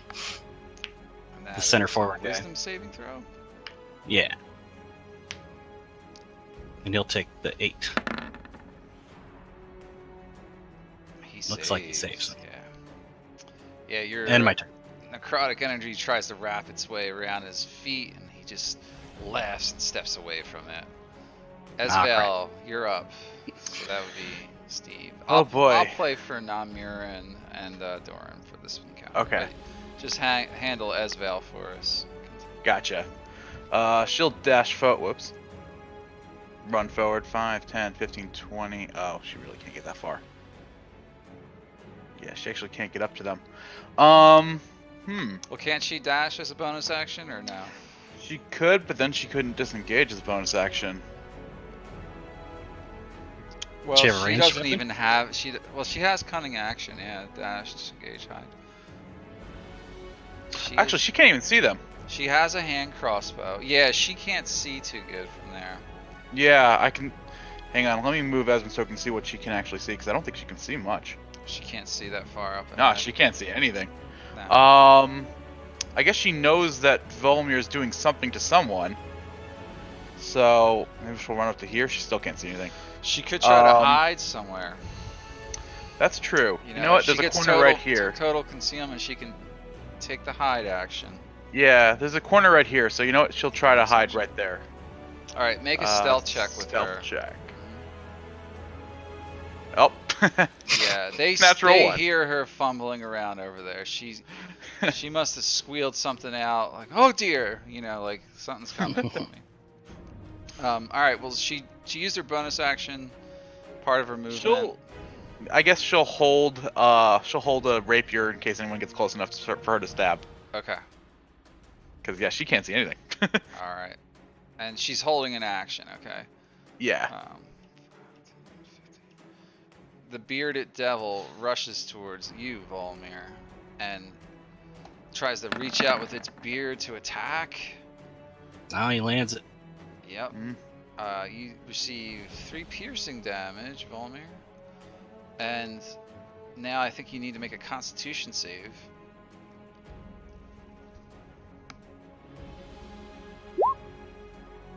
Which you make. You do not receive poison damage or a poison condition. But after that attack lands on you, he reaches, he has his glaive and he slashes down across the front of you. You're able to step away from that one. That's his action. That is his turn. Doran is up. Doran will come up to him, kind of getting in the way. I think he's going to attack with his longsword. And he critically hits, and I'm going to have him, because I know this is what he would do. He would use a Divine Smite, and he gets, he only has level 1 spells right now, right? Yeah. So there But it is. He'll get an extra D8 against it. Yep, he got an extra 10, so he did a total. Damn. 9 plus 10. 9 plus 7 slashing, so that's 16 slashing and 10 radiant. So 0.16. Oh, that's right. It would actually be. He'd roll. What? no, 48? that's right. No, I rolled 3d8. Yeah, Oh, okay. that's what it's what's set up for this. It's Okay. normally 2, and Right. he only has level 1 spells, so he can't upcast it right now. Oh, but well, he also crit though, so wouldn't those be doubled? Yes, the 10 gets doubled. You're right. So that's 20. Holy shit. Well, I could Okay. I could do 3d8 again. I could roll another 3d8. Yeah. Yeah, it'd be 68. I don't know what I'm thinking. My brain isn't working. Yeah, you always roll extra dice. Yeah, extra dice. Yeah. So it's an extra 8 Yeah. actually. Dang. So that's 18 radiant to the bearded devil right off the bat. Damn. And then, of course, the slashing. He's like resistant to slashing of that type. He's using his longsword again. So that's 16 gets reduced to that. He needs But to use his mace. Because he knows that The hammer. that mace, the hammer. silvered Yeah, weapon, Warhammer. yeah. Yeah, I think he'll try to use that next round if he needs to. But that is where Doran ends his turn.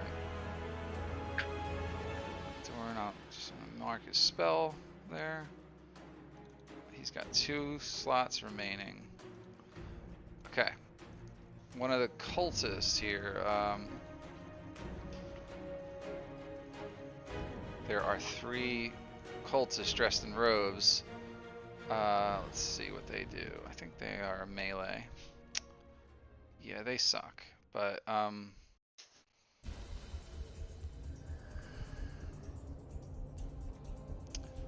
they can do some other stuff here, so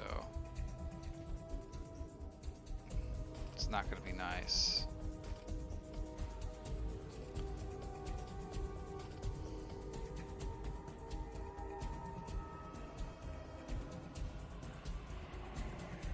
Looking for an icon. Sorry, guys. There we go. He summons this icon into existence with magic. Ah. Oh shit, I should have done that. Oh well. And then it attacks against Doran. Oh, wait a minute. I was gonna say before Doran's turn, he should use his bonus action and summon the Shield of Faith, Chris's armor. Well, I'm controlling him, so unless you want Oh. to control him. All right. Well, I don't know everything that he Yeah, has. I didn't even think about that, but he couldn't do that anyway because it cost a spell slot. On this turn, he already used his smite, so you can't do a Shield of Faith. Oh, okay. Yeah, so this thing misses him. This summon weapon here. Mark that as number 2 because that belongs to number 2. Okay. Another devil comes around the corner. This is one of the spiny ones like you were chasing on the rooftops, and comes over to this area. He's flying in towards you. He tries to bite you. Why is that still set that way? Okay, I rolled a 16 to hit against Volmir. It's gonna miss, I think. Yeah, I got 18 with my shield. And then he uses his pitchfork against you. Critically hits you. Yeah, you take, well, it's only 8 damage, Volmir. So, no other additional effects from him. Hold on 1 second.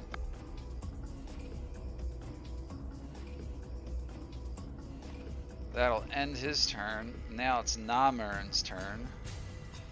And I think I said I'd play for him. He's gonna rush up to this one and start pummeling it as best that he can.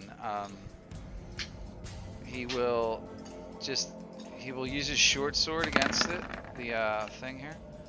He misses with that, I think. Yeah, that's a complete miss. But then he engages him with some martial arts action. Unarmed strike, that smashes the spine devil in the face. I think he does full damage. Probably not, because he's a devil. Yeah, it's reduced. Yeah, his fists are just not penetrating deep. But yeah, they're not magical yet. not magical yet. I will have him spend a key point because I don't think he spent any since you guys rested. And I'll have him flurry. Do another hit against him. There's another little bit of damage to that guy. And that ends his turn. Actually, well, he used his bonus action, so he can't disengage. Because he was doing martial arts. Mm. Alright, that is Namurn's turn. Alright, Archimedes is up. All right, I will attack number 2. The devils keep crying, the Castellanters send their regards, fools. You're attacking number 2, what, back here? Yeah, right here. That's This guy? number 2. Yeah, you're gonna end up hitting him. I want to use the shot. Okay. This is the first time I use this shot, but it calls for it. I'm using bursting Ooh, arrow. Wow. Okay. Immediately after the arrow hits a creature, the target, and all other creatures. You should declare that before you hit. Okay, well, I within thought 10 it. feet, take 2d6 force damage. Oh wow. So first, let me apply that 11 to him. Okay. So it affects the creature and 10 feet away from him. Wow. Feet radius, yeah. That's a good ability. I've never really had a chance to use it. There is no save on that either, too. So it's No, like, there is no save. yeah. So 2d6. go ahead and roll the 2d6, and I'll apply it to each All one. right. Did that hit that devil also? Yeah. It would Oh, so that guy takes seven. an additional 7. Nice. 7 to everybody. Yep. Plus 7 to everybody. Okay. Yep. He did some burst damage against all of them. That was perfect. Yeah. Good call.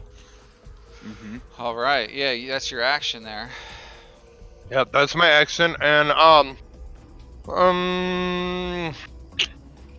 let's see. Hold on. Let me look real fast. What's all in the battlefield? I don't know what's more deadly, a bearded devil or a spine devil. I don't know. I'll The take my- bearded I'll just devils wait. look larger to you, and they look more intimidating. Okay. I might have to just wait. Okay. That's the end of my turn. Yeah. I'm looking at accent search. Okay. So the bearded devils look kind of like that, you know. Oh yeah, I know. They look wicked. Mm-hmm. Spine devils are, Yeah. you know, Yeah. they fly. That's Yes. right. They're the ones with They the got wings. spine. They all look pretty scary looking, but Mhm. Yeah. yeah. All right. So that ends your turn. Yes. All right. Another cultist summons a weapon into existence here. Like that one. Number 3. Okay. He gets that ready and summons that thing into existence.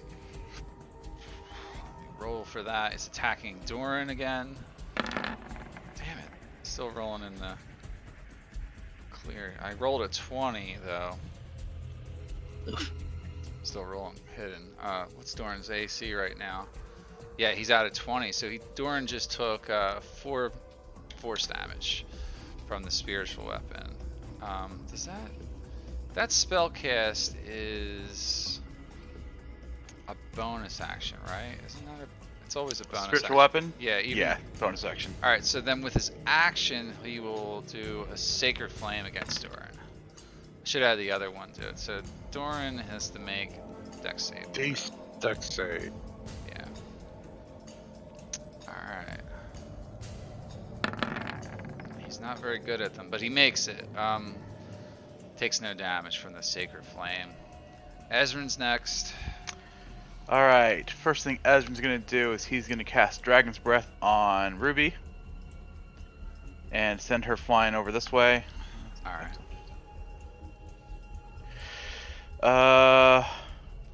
There's no way I can get all 4 of them. Hit the But 3. Go for the 3. Yeah, I'm gonna go for this devil plus whatever else I can hit in a 15-foot cone, basically.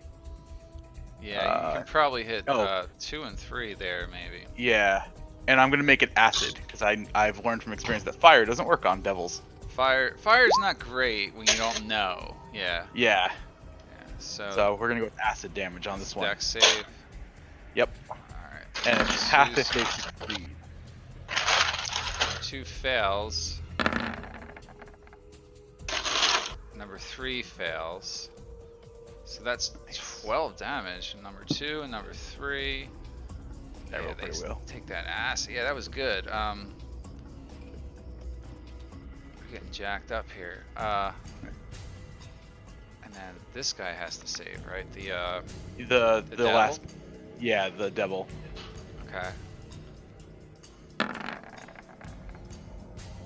That Does doesn't not beat him. save. Yeah, he failed too. Yeah. Nice work. Yeah, he takes some acid damage there. That's Spine Devil number 2. Cool. And then He is using bloodied. her fly. Oh dang! Using her flyby ability, she will then fly away from them. Whoops. Yeah, this first round was pretty explosive. Exploding shots She- and all She can get kinds to of there, shit. but she'll be in the air obviously. And then that's my bonus action. So as my action, You can I'm only gonna go- cast a cantrip with your action Yeah. now. yeah, Yeah, because Dragon's Breath was a spell. cost a spell slot. Yeah. I'm gonna do Toll the Dead on the devil next to Non-Mirren. Toll the So number Dead 1. on the Spine Devil. Okay. Yeah, the Spine Devil. And that's Wisdom. Yes. Okay. He Aw. makes it. Yeah, he So made it. he doesn't take any damage. Not yet, anyway. Level Yeah. 6, I get a cool thing. All right. Yep, that's my turn. Okay. Spine Devil is freaked out by. Oh, wait a minute here. What did I roll for the Spine Devil? A 12. Oh, they get advantage on saves against spells, but with advantage it was still a 12. So Yeah. whatever then. What is he gonna do? He's completely injured. I think what he'll do is, how far can he travel? Pretty good. Yeah, they can do 40. So he runs up to, where was he? 5, 10, 15, 20, 25, 30, 35, 40. He doesn't want to go that far. He's gonna fly here. That's about 15 feet of movement. He's gonna attack Doran. 10 to hit on that.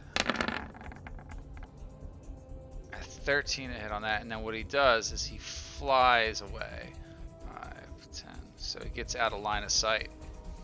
There. He's got flyby, so you can't take attacks of opportunity against them. Giving you all the answers, but that's what he does. He then attempts to get out of line of sight. Alright, last cultist here is going to, first, he's learning from his fellow guys' mistakes. He will attempt to cast this 60 feet away. Let's see. Archimedes, Just in. make a save. Yeah. Actually, you know what? He's not gonna do that on you. Actually, fuck it. He'll do it on you, since you're the one What who type of burst save? him with the arrow. It's wisdom, I think. Yeah.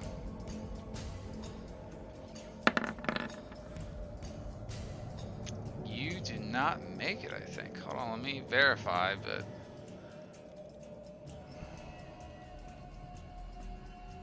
Oh, it does make it. You made it. Wow. You don't feel. Oh, wow. You feel like it's starting to take hold of you. You shrug off the coils of magical energy that are starting to wrap themselves around you. By the Alright. way, in Avengers, not the last Avengers movie, but the one before, there's a great use of that visually for hold person when the mages are fighting each other. Doctor Strange gets wrapped up in magical coils. Mm-hmm. Yep, check it out. Alright, but that was his action. And then he is going to probably get the fuck out of the way. Yeah, he's gonna move over here. Alright, that ends him. Volmir, it's your turn again. Alright. This time, I'm going to summon my spiritual weapon. Oops, that's the attack. I'm sorry. Well, that's fine. That's what. I'm going to attack the bearded devil, so I'm just going to put it. How do I make that mark? Why is it not working? Do you have a Trying to token ping you the map. use? How do I ping the map again? Just hold just the hold left it. button down on your mouse. Oh, there we go. I'm going to put it right there. Do you have a token for it? I don't know how to place it. If I do, Just drag it in. Just drag it. drag it. Oh, okay. Where's it at? I don't know if you ever made one. I don't think I ever made one. I think you made it for me. Was that you using a big ass lollipop as one of your Here, virtual weapons? we'll use this. The plumbus. Alright. Yeah.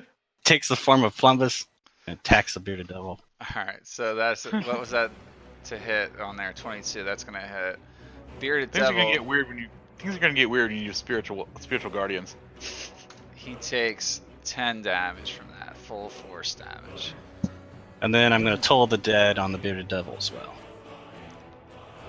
And that'll be my turn and he'll take the 12. Hopefully he takes 12. Come on, take 12. Yeah, he's already been hurt, so. Yeah! Natural one, he fails. So Nice. that bearded devil collapses and burns up into flames and is sent back to the nine hells. He's gone. He's out of the picture. I think you got rid of the wrong one. Yeah, he got rid of it. I was attacking the spine devil, I was attacking the bearded devil. Oh, both times? Yes, both times. Fuck. I'm sorry. I was thinking that one. I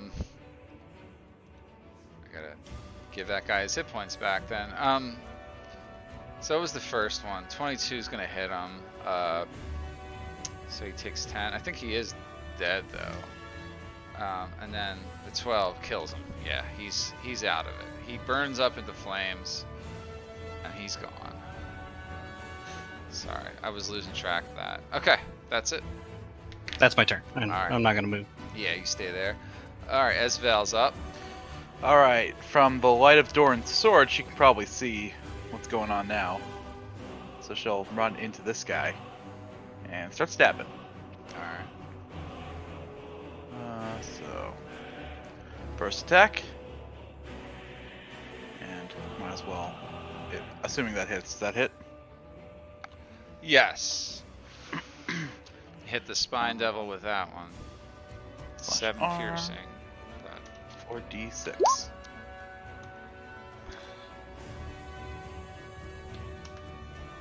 Alright, he's still alive.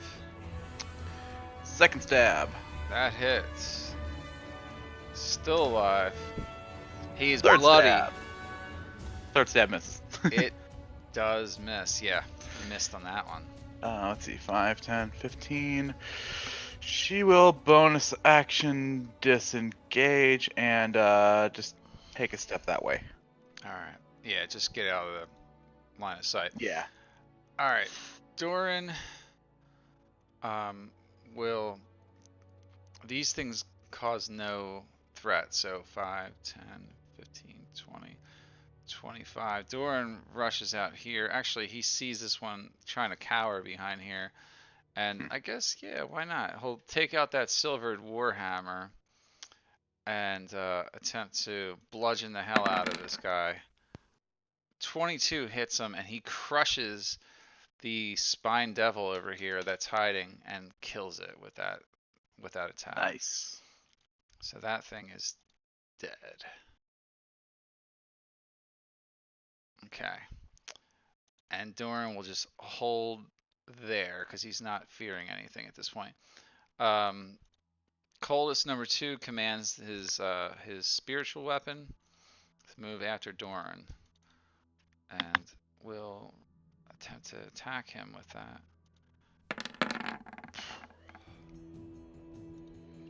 That misses Doran. And then he will cast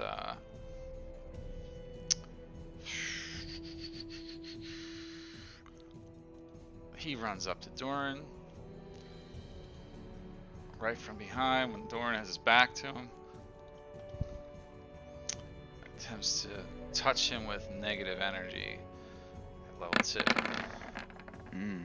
He missed Doran. Doran, it just like hits his armor and he can't get a good grip on anything that would hurt Doran. Yeah, that's no good. But then he's stuck there. Actually, he'll get over here in front of there, so he can't be targeted by you guys. Alright, Spine Devil. This thing is holding on for dear life. Will attack non-Murin. Bite attack. That's gonna hit non-Murin. Barely a scratch to him. He's like, bring it on, you fool. Dwarvish. That's a good impression. And then the second attack just misses non-Murin. Alright, then non-Murin just goes to town on him. He just draws his short blade, slashes into the Spine Devil, and kills it. And then he, in his little dwarvish feet just start pouncing around. 5, 10, 15, 20, 25. He knows that someone ran over here, and then he does a spinning jump kick, barely getting off the ground because he's so low to the ground, but hits this guy right square in the jaw and kicks him in the face. This is cultist number 1 for 6 damage. And then he'll flurry again. Why not? He will do another kick in the face to this guy. Two continuous kicks. 8 damage on the second blow. Smashing him over and over. And that ends non-Murin's turn. Alright, Archimedes. Alright, let's see. I'm gonna move.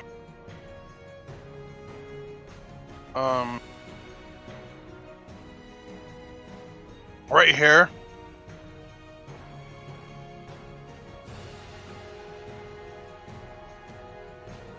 Which, will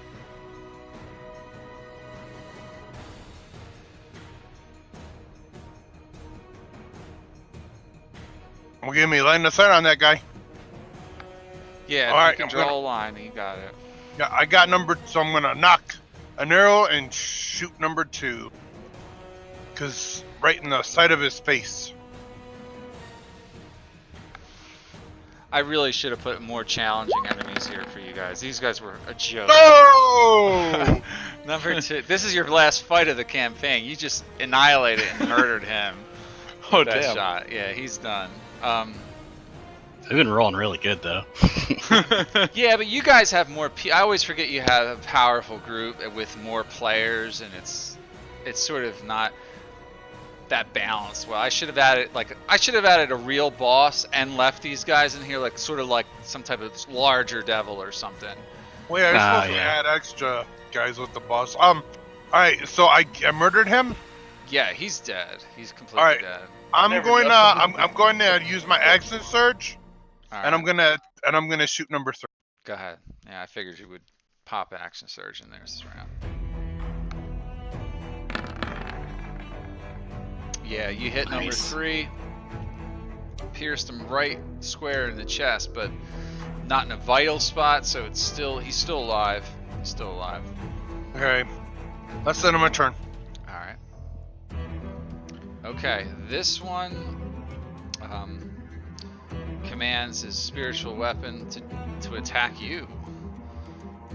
Number 3 is going after you. Wait. Yeah, it can only move 20 feet, but that's okay. You can make it there. Yeah. Gonna roll an attack roll against you. 18 to hit Archimedes. That hits. Yeah, you only take 2 force damage. Big deal. And then he does a, what does he do? A Sacred Flame, I think.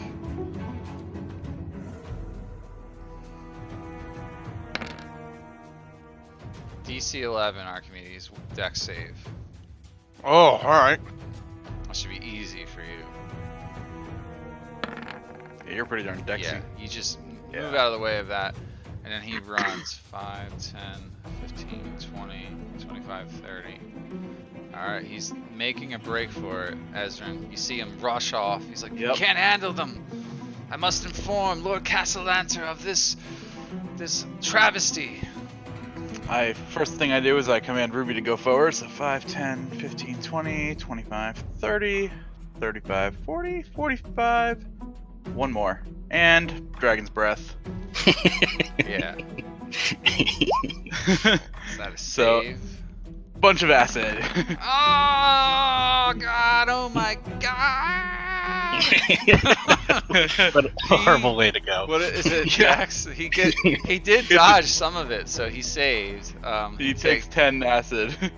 Right, but shouldn't it be 5 if he saved? Oh, I'm sorry. Yeah, you're right. Yeah, sorry, 5 acid if he saved. Yeah. He's barely alive, but still running. All right.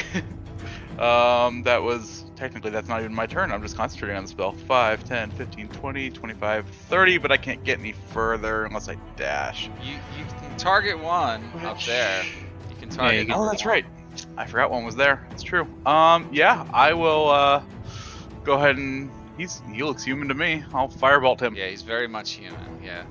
23 hits number 1 and kills it. Wait, no, it does not kill it all the way.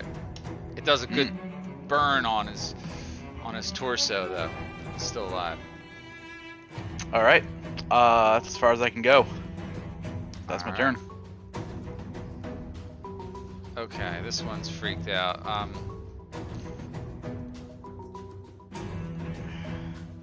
He's feeling desperate, I guess.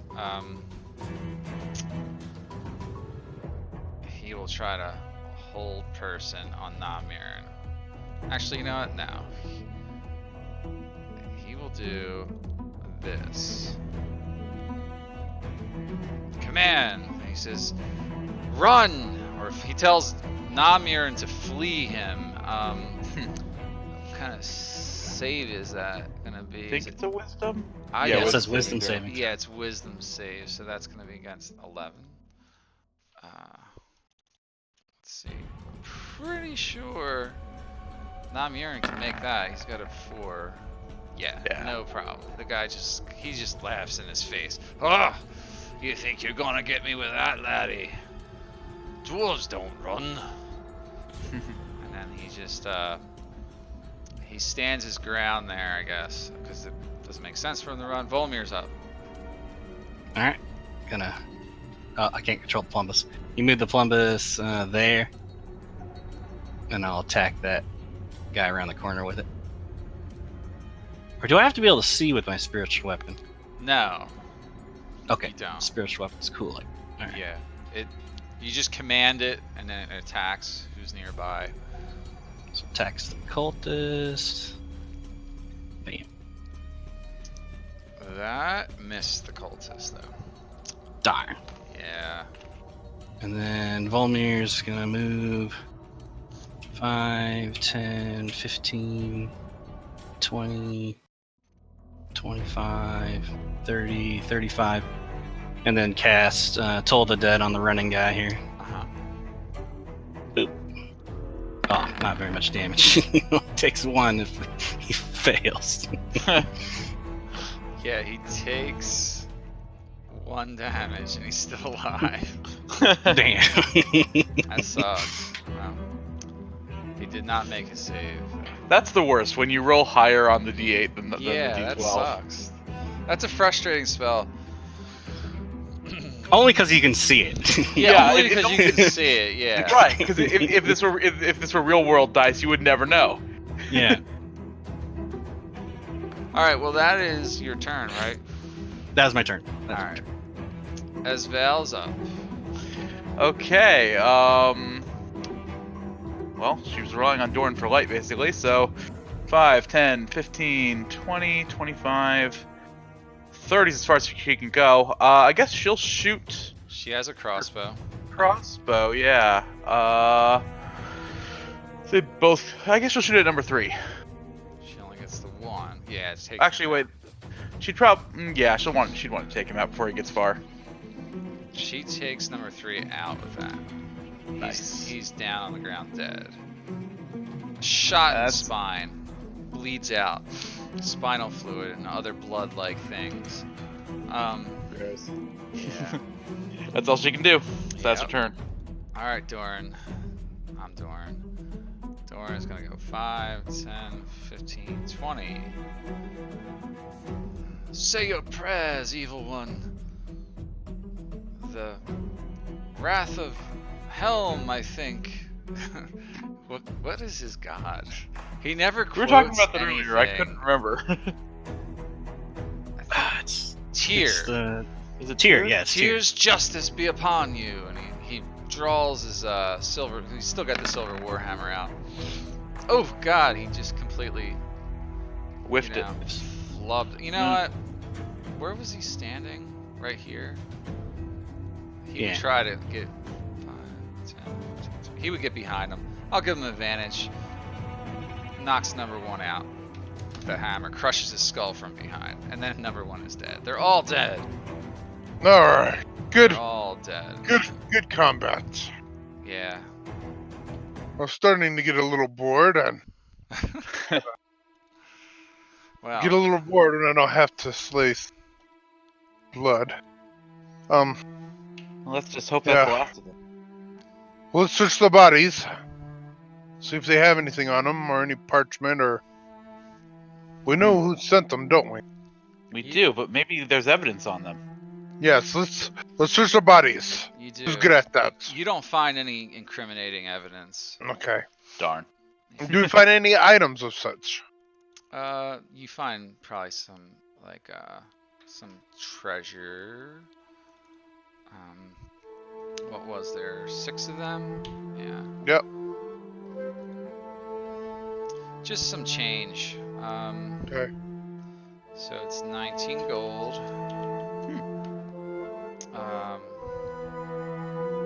9 electrum pieces. Ooh, Electrum. What's Electrum? It's in between. Yeah, we've talked about it before. It's in between silver and gold. Oh yeah. Okay. Or is it in between gold and platinum? I can't remember. I think it's It's in between gold and silver. Ezrin, gold are and you silver, keeping? Ezrin, you're keeping track of our coffers here. Take this. There, you had Yep. like some gold on them, and I will note it down. yep. Well, it's pretty obvious that they were cultists, but there's nothing to tie them directly. When the devils die, they burn up into ash, and there's nothing left there, except for the faint residue of, like, demonic ichor that lies on the ground. You wouldn't necessarily know that per se either, but you just know that they just lie dead now, or there's just piles of ash on the ground. The cultists are wearing, some type of medallion or something that indicates that they worship devils or worship Asmodeus specifically. Yeah. But, you guys are now left with the task of, informing who you want to inform of the treasure that's been discovered here. So who should we form? The Lord's Alliance or? That is up. This is where it's completely. This is your call. Everything you do here is completely up to you. So, the adventure is basically, this is the end. It's just up to you to decide who to tell. I mean, you can tell Vajra. Like, ultimately, Lariel Silverhand, the Open Lord of the Waterdeep, Yes. is interested in finding this because it would go towards the city. But remember which factions you work for, I guess would be the best. Yes. thing to say. Yeah. Yes. Ezrin would vote for to tell Vajra, since I'd she already- vote she for already Lord's knows what we're Alliance. doing. We could always send word to both, I suppose, but Well, I mean, the Vajra Lord's by de Alliance- facto works within the system of Waterdeep anyway, so she would defer to That's true. Lariel. Vajra is not interested in claiming the treasure for, like, the Grey Hands or anything. Right. Yeah, Yeah. Right. She wants to give it to the city. yeah. Well, you know what? I don't care as long as we get a huge profit and we could buy some good gear. So, we'll just kind of summarize what happens here. Okay, Um, yeah, let's do that. The Yeah, still can. Harpers, the Lord's Alliance, and the Order of the Gauntlet at different Oh, points in And time. the Emerald Enclave. No, it doesn't say that. The Emerald Enclave Oh, are okay, not okay. interested. Okay. So those three factions approach you one at a time, you know, Okay. within the next day or so. Because Vajra's gone back, and she's informed the council, I guess you would call it, like the council Yes. of Waterdeep, or the lords, the open lord and the masked lords of your triumph. Like, she's aware that as soon as you exit this dungeon, she's aware of Ezrin being out of there, and she summons Ezrin to the tower. Ezrin, you can't deceive her, so you fill her in on the outcome, Oh, unless yeah. you wish to try to deceive Vajra. No, I wouldn't even attempt it. Okay. So they all find out, these, you know, the Harpers, the Lord's Alliance, they all come to you individually, sending a representative. They urge you to return it to the city, you know, inform Lariel Silverhand. And so basically they just want an answer, like, do you tell them where it is? Vajra doesn't take it upon herself, even though she helped you. You have her confidence, Ezrin, so she's not gonna. I mean, yeah, if they're asking Ezra directly, yeah, he'd give them a very detailed explanation of how to get down there, where to go, that they'll need equipment to cross the bridges, and just to be polite to the dragon. That's the wiser choice there, I'd say. Yeah. And not to take any of the jewels. 'cause Yeah, that's- don't take any of Yeah. the ruby. Because that's what the Okay. dwarf, aka dragon, eats. Well, that's a good thing you did this, because there was going to be lots of criminal activity if you didn't. But so or lots of dead people down there as the dragon eats them. after about Mm. a few days' time goes by, Lariel Silverhand invites you to her, basically her palace, if you will, I guess. I mean, I don't know if she Okay. lives in a palace or Probably. if she lives in a well, There I is have a castle. The castle? She lives in a castle, but we'll just use this map because I have it here. I know you guys aren't too intimately familiar with her, but are you on that map now? Yeah, I see. Yeah, we're all You here. were beckoned to see her at this location. Okay. And you see, you know, well, you guys probably need me to open the door, right? Yes. You do that. And we step in. Yeah. You step in. Lariel's there, as well as Mert and Romalia, who you don't know her, but she's a member of, I think she's a Harper or Lord's Alliance member. They're all gathered here. These they represent the different, you know, factions of Waterdeep here. And Lariel's like, oh, you finally have arrived, good adventurers. I wish to summon you here to thank you for your bravery and your courage in rooting out the evil cults that have plagued Waterdeep in recent days, and for returning the treasure of Waterdeep to the city itself. I understand you went through great personal risk for some of you. In fact, I believe one of your number had even fallen to the darkness of one of these cult members. Is that correct? Yep. It is. As Yeah, in, that was me. Yes. He died. I He's much better recall now. the trial now, and by the way, I had an inkling of hope at your trial that my suggestions to the magistrate would prove in your favor. and she just kind of gives you a wink and a nod, letting you know that like she kind of got you off the hook at the trial because she wanted to see you guys succeed. Regardless, and she goes on, regardless, I didn't summon here just to boast about things of that nature. Um, I think you're due for a reward. And she turns to Mert. Master Mert, will you please attend to the reward for them, please? We must, well, on one condition. You're not allowed to let anyone know of this transaction. No one in the city must know that you have been given such a boon.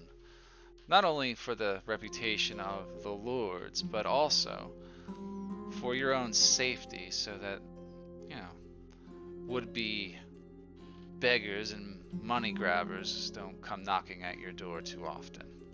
But whatever you do is your choice from there, as long as you don't openly declare it was given to you by us. Oh, of course. I mean, we are adventurers, so we know how to handle ourselves, but we don't go around boasting about our treasure as well. Oh, well, that is a wise choice, Master Elf. Spend it wisely. And then she just kind of retires to the table. And Mert steps up. Oh, there you are, my young friends. Seems here, Miss Silverhand has declared you are to receive a handsome reward, a finder's fee of sorts, for returning the dragon horde to the city of Waterdeep. I think you'll find this to your liking. And he just goes over the numbers, and it's in total of 50,000 gold pieces. What? Whoa. Nice. Oh my god, awesome! That's Damn. so cool. Yeah. Damn! Should I make arrangements to have it shipped to your tavern? Or would you like to No, invest it in the bank or keep it safe somewhere? Well, Or we should- would like it to be safe. Yeah, we need to keep it in a bank. The Yeah, tavern's we not. You're gonna be able to Oh, hold yeah. all that gold in the basement. Yeah, we Yeah. need to keep it safe. Although, if you, I do have an inkling of some ideas that I could make some magic items with some of this gold for us, perhaps. Well, that is up to you. Where should I have it sent? Please inform us so we can set up the appropriate logistics for this transaction. Do you have a way to keep it safe, Ezrin? Is that what you're getting at? A bank. Well, You just not take really. out as much as you want. Well, then let's put it in the bank for now. Yeah, and then put it in the bank. we'll That would probably be withdraw best. as we need to make magic items. Yeah, I mean, you can draw from it when you need it, but make sure you indicate on your treasure list that it's in the bank, like how much is in there. Keep a Gotcha. separate, like so you can't just constantly dip into it because it would require a literal trip to the bank to pull some out. Yeah. So add There's 50,000 no ATMs. gold to our. Yeah. Is there a way to add a column?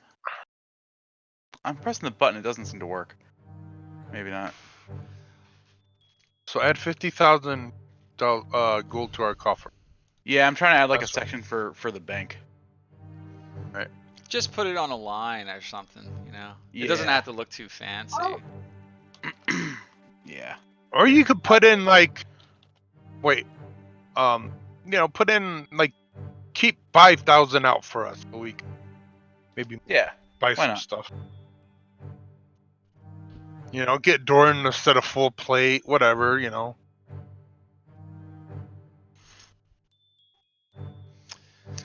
So, you guys got that, right?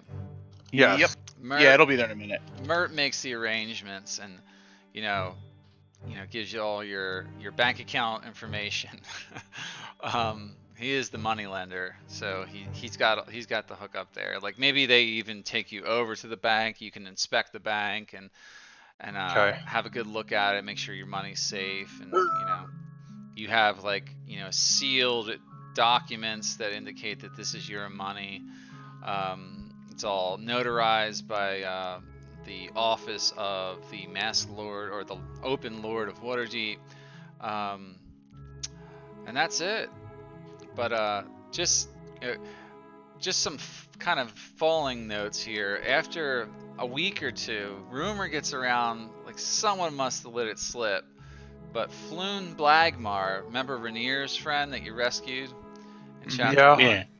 He comes knocking at the door one day, and he's asking for you guys to give him 500 gold pieces to cover some of his gambling debts.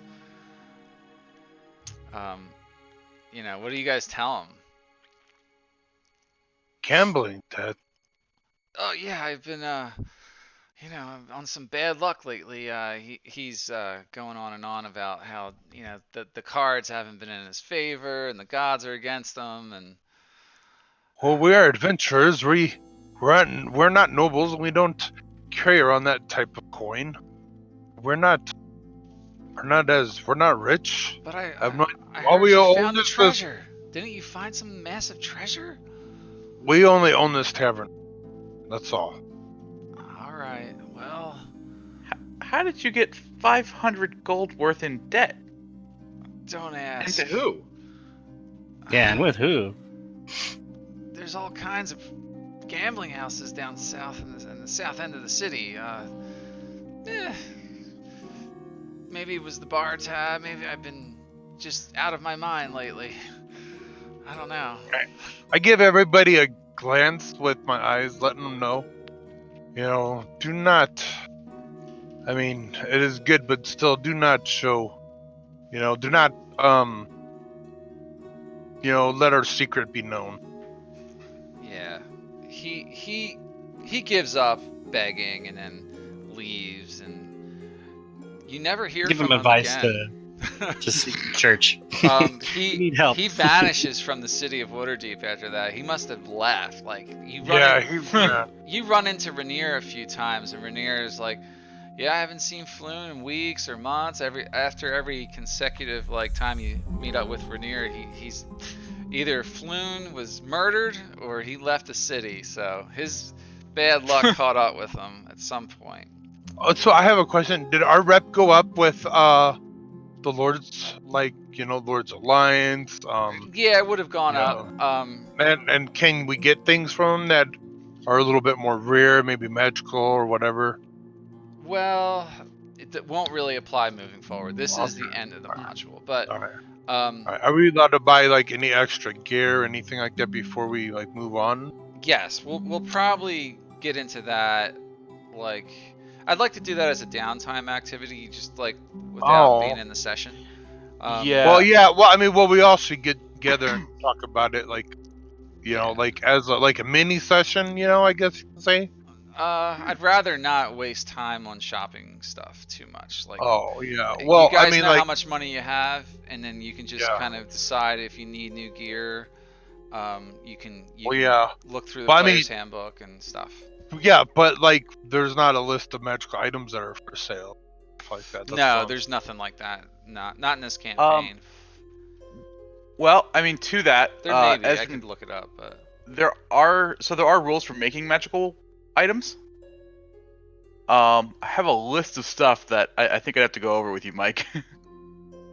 yeah, that's why I'm saying it's not good session information. We can make that a downtime out of session activity if you want to do the research. I have no problem with you spending your gold. One final thing happens after a few days after you receive all the information. You get a visit from Volo. Volothamp, Gedarm, shows up at the door and starts, whispering in your ears about how he's going on this expedition. He's writing another book, because apparently the book he was working on, he's put that on the shelf for now. He needs a financier, and he's asking you guys for 5,000 gold pieces so he can, where is he going? He is going on some expedition somewhere in Faerun. Pick a place, and that's where he's headed to write about something. So yeah, he's like, yes, my friends, it's going to be the most dynamic work ever, and I'll be sure to mention you in the forward section of my new book that this was all made possible by your group or whatever you call yourselves. The floating flagoneers, I guess. As good as name as any. Yeah, You kind guys of never actually. named your adventuring group, really. No, No, it no, it didn't. Just Yeah. the tavern. Yeah. He's looking for that handout of 5,000 gold. And he's not sure, you're not sure if he knows that you came into the real gold or whatever, but you kind of know how Volo is about asking for things, so. Yeah. but he's pretty famous. He's very This could be a good famous. return on an investment because he's probably popular for his books. He's not Yeah. offering you like proceeds. All he's offering is your name Just to be recognition. mentioned and recognition of. Oh, it's only recognition. Yeah. Yeah. Well, that's the one okay. thing we don't want is recognition. Though. Yeah. You don't want more fame yourself? Well, we don't want people to know that we've money. So just kind of keep it on the A down low. tavern, the tavern's good enough. Yeah, tavern's good enough. So, do you decline Volo? I think we do. Yes, I think we should. Alright. Yeah. I'm not telling you the whole story, by the way. There is benefits to actually playing it out, but you decline, so. I wouldn't mind giving him some, but 5,000 is a lot. That's a lot to Yeah. ask. Yeah, he's a little Yeah. crazy. Well, that basically covers it. Everybody else who would have shown up here to ask for money really never showed up during this story, except for Emic Froome, but you guys actually got him in trouble, so I don't know why they even put him in here. And why the hell they would say he would come beg you for money. It's obvious you would turn Emic Froome. He was the guy with the other tavern that Yeah. hired the were-rats to kind of make you guys look like you were running some kind of dirty operation there. Yeah. But that's it. So, congratulations. We finished a module. Cool. You guys Alright. are now level 5. You get to level up to level 5. Okay. Nice. But during the next few weeks as well, you start hearing rumors about, the yawning portal. You get a letter sent over from someone at the yawning portal saying, "Under Mountain beckons. See you at the yawning portal." And that's where we'll begin the next campaign. Okay. Cool. Cool. We can spend the I like- rest of the session leveling up if you guys want to do that. Yeah. Yeah, that's easy. I just leveled up. All I get is an extra attack, and I get 39 hit points now. I get a bunch Extra of stuff. attack. That's awesome. Don't forget to put that on your sheet too. Let me update everybody's I am. stuff here. You got 39 total hit points now, you said? Yeah, 39 total hit point. Okay.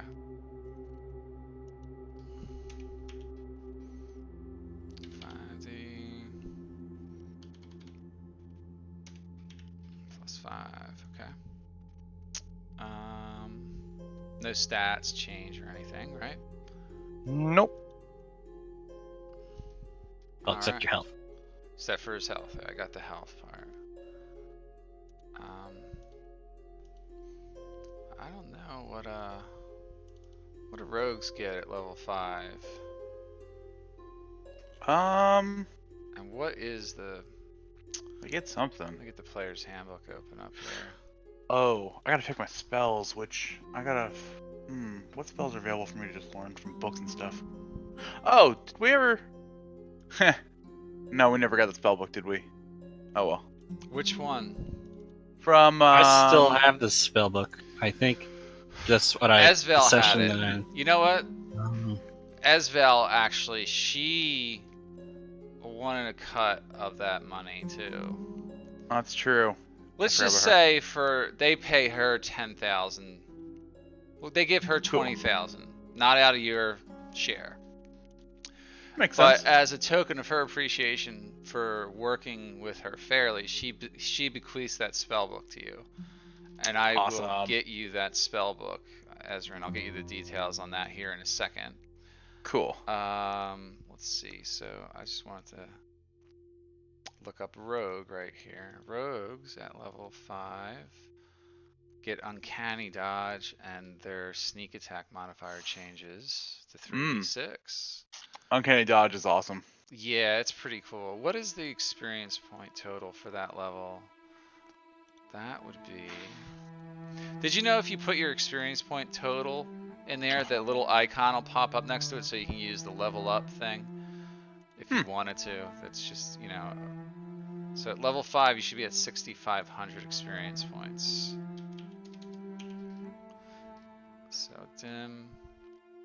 Not sure if this will work for her, but... I should probably... Dim has good constitution. She's got a +3. I'll just take the average. You know what? I'll figure out Ezrin's spells later. I'll level him up without them for now. But he gets 2 free Sneak attack, spells. uncanny dodge.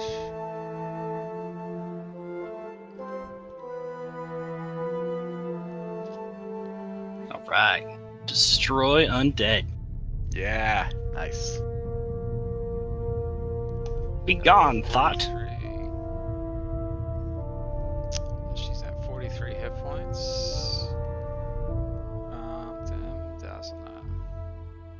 She's rocking Ezrin's out now some at- good hit points. Ezrin's now at 32. Okay, I'll get that in a second. Yeah.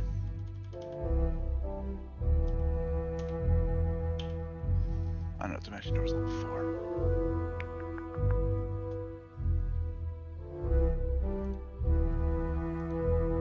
Oh, here's a question. Things like the Bookworm's Treasure, will that still be available to us in next campaign? Sure, yeah, it's like... Okay. So we'll talk about that soon. Okay. Yeah, there's gonna be... Basically the way I'm gonna play it is if you want to go anywhere, like any location that was in Waterdeep Dragon Heist during, like, if you come up from the dungeon. All right, so let's talk about that a little bit. That dungeon is... You're gonna, when you play through that campaign, you're gonna be there a lot. You're not gonna leave a lot.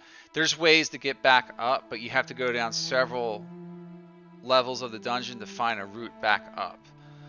And I'm toying around with a few like rules, and I think it's even in the book. But so there's never gonna be like, all right, we just leave the dungeon and go all the way back out. You can't teleport in and out of this thing. It's actually in the rules. It's something with the dungeon itself. There's like magic that prevents teleportation. Ooh. So yeah, it's not Would one our- of those kind of easy to get out of. You have to find stairs that actually take you out or some type of other exit. So Okay. leaving the dungeon requires you to travel literally how long it takes to get back up. And there's Would our almost characters know this ahead of time? no, not Okay. really. But yeah, let me just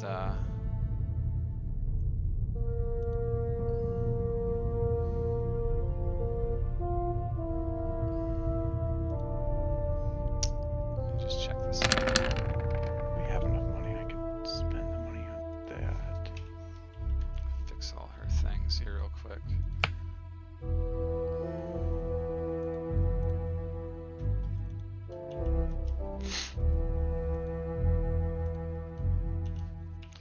Don't forget, if you have macros, you may want to updates on them if there's something that is in the macro that that would apply to your, like with Dim right here, her sneak attack modifier changed, so I had to make new macros. That's why I'm rolling them real quick. Yeah, all my cantrip macros would be different. Yes, don't forget that for your Yeah. actual sheets.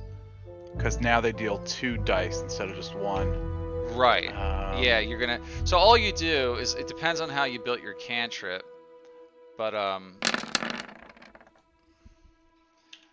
explain in a second. Just re-roll it as long as it's automatically been updated in your sheet somewhere. Depends on how you built your line item or where you built your macro from. So with Dims, Honestly, I almost never use it. it's automatically applying your sneak attack bonus because I have a checkbox next to it. It's a global modifier. Let me see yours, Ezrin. I just deleted mine. Because I thought I'd have to remake them. Yeah, it depends on how you made them. Oh. Don't delete the actual things the placeholders on the abilities thing. Don't delete those. You can just change the text inside the macro. Oh. It's Yeah, it's it's 6 true. to I 1 guess I half. could- It's more work to actually recreate them from scratch. But let me just see something here. So, so like you see how this is all you got to do. You see how Fireball on your main page. You already got Mhm. fire. Stay on the main page of the sheet. Go back to Oh, the sorry. core on there. Core? Yeah. Yeah. So if you make the macro from here Mm-hmm. or from the other part, but like see how it's already rolling correctly? Uh-huh. You didn't change anything. All you got to do is hit up arrow on the keyboard and make a new macro. Like I'll make that one for you Okay. just to show you. Just hit Gotcha. add, hit show token as an action. Throw the macro in there. Make sure you copy the text.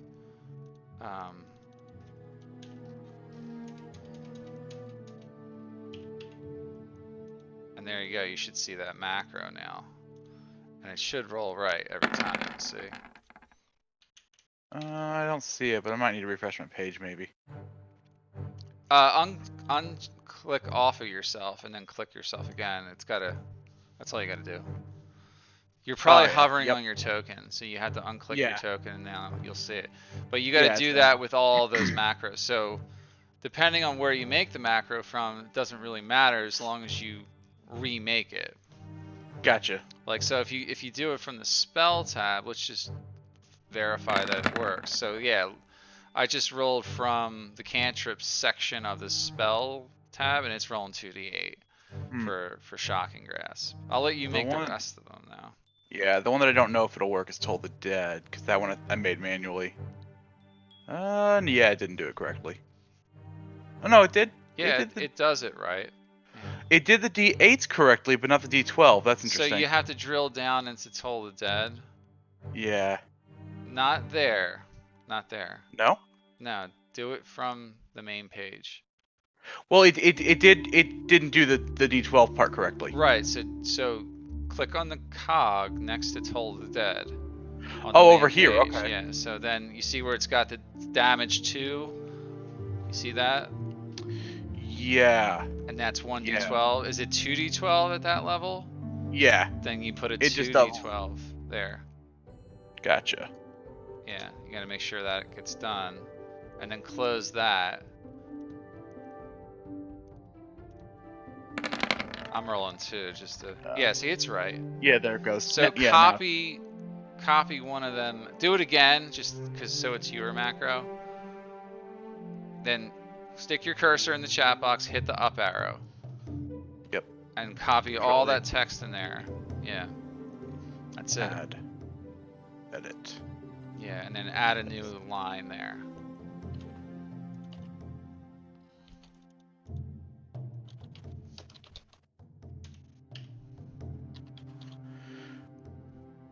And save. And show on token. What else did you get at that level? Anything? Level 5, I get 2 spells. 2 spell slots. Okay, I'm not worried about that. Yeah. Yeah, there we go. I get two. I get to learn 2 spells for 2 free, new basically. spells, yeah. Yeah. I'm thinking, well, Counterspell, Fireball, and Fly I can all learn from going to So Bookworm's Treasure. remember with Counterspell, I'm not trying to deter you from using it, but like check out my rules section, which you guys should all have, and read through that Counterspell thing. We'll just kind of quickly go over. I simplified it down. So Counterspell, you must make an Intelligence Arcana check versus the spell's caster's DC plus the level of the spell being cast. Actually, I think I'm just going to change that to the DC. Regardless of the spell's level. So yeah, I think I should just change that. If you know the language of the spell, you receive advantage on the check. To determine if you have advantage, you must state your known languages, and the DM will tell you if you know the language, which language it is in. So yeah, I think I'm just going to change the wording on that a little bit to be just the spell caster's DC, because I think it might be problematic with adding that up. It's hard for me to even look that up. So yeah, the normal way that I think that kind of spell functions is it's 10 plus the level of the spell. Well, right, but the difference is with normal counterspell, any spell of level 3 or lower is automatically counterspelled, which I fucking Right. hate. Yeah, that is kind of lame. Yeah. Oh, important question. What happened to the Stone of Gore? You still have it. Oh, damn. Okay. Yeah. You've never taken it. It says nothing what to do with that in there. The Stone of Glory is with you until it Okay. doesn't want to be with you. Gotcha. So it's sort of like the Ring of Power. It's the way they sort of word it, like, you know, like in Lord of the Rings, Ring of Power. Mm-hmm. You know, you have to deal with it, and occasionally it's like it's your animated object, like, you know, or sentient object, or sentient weapon, but it's more of an object for you. Gotcha. Okay. Interesting. What cantrips do you have, Ezrin? I have. Where is my spell list? Here it is. If it works, there we go. Message, Prestidigitation, Shocking Grasp, and Toll the Dead. Okay. I think I'm gonna pick up And- mending to be useful. Yeah, I can't get mending, so but at level 10 is when I get my next cantrip, I think. Which is the last one. No, should be level 8, shouldn't it? I don't remember. I gotta look it up.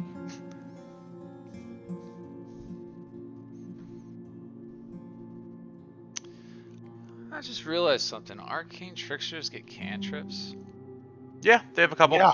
Mage Hand plus 2 others. That's right, yeah, it's... What does Dim have? I believe she got... Mending and Minor Illusion. Yeah, she doesn't use them a Yeah. lot because they're sort of utility. Yeah, Minor Illusion especially. That's the one that I think my Minor Illusion was one of those I was debating about getting, and I was like, I'd rather have Prestidigitation. In social situations, Minor Illusion can be fun. Yeah. You know? Actually, even if you're hiding, you could just, like, make a barrel around yourself, because it's 5 feet, I think. She's small enough. Yeah. 5 foot cube. Yeah. So that'd be pretty useful for her. I should used right. tell her about that. So with this campaign, these maps are fucking ginormous. Like, we could spend 2 months on one level of this Oh, wow. dungeon. Holy crap. It depends on how you guys go about it, right? Like, some of them could be that long, some of them might be shorter, but expect... Alright, here's number one. I want you to think about this before I even go over and review it. I already know this is going to be how we should approach it. Short rest, long rest short rests are going to be easier, right? Obviously they're an hour. Long resting is going to be a challenge.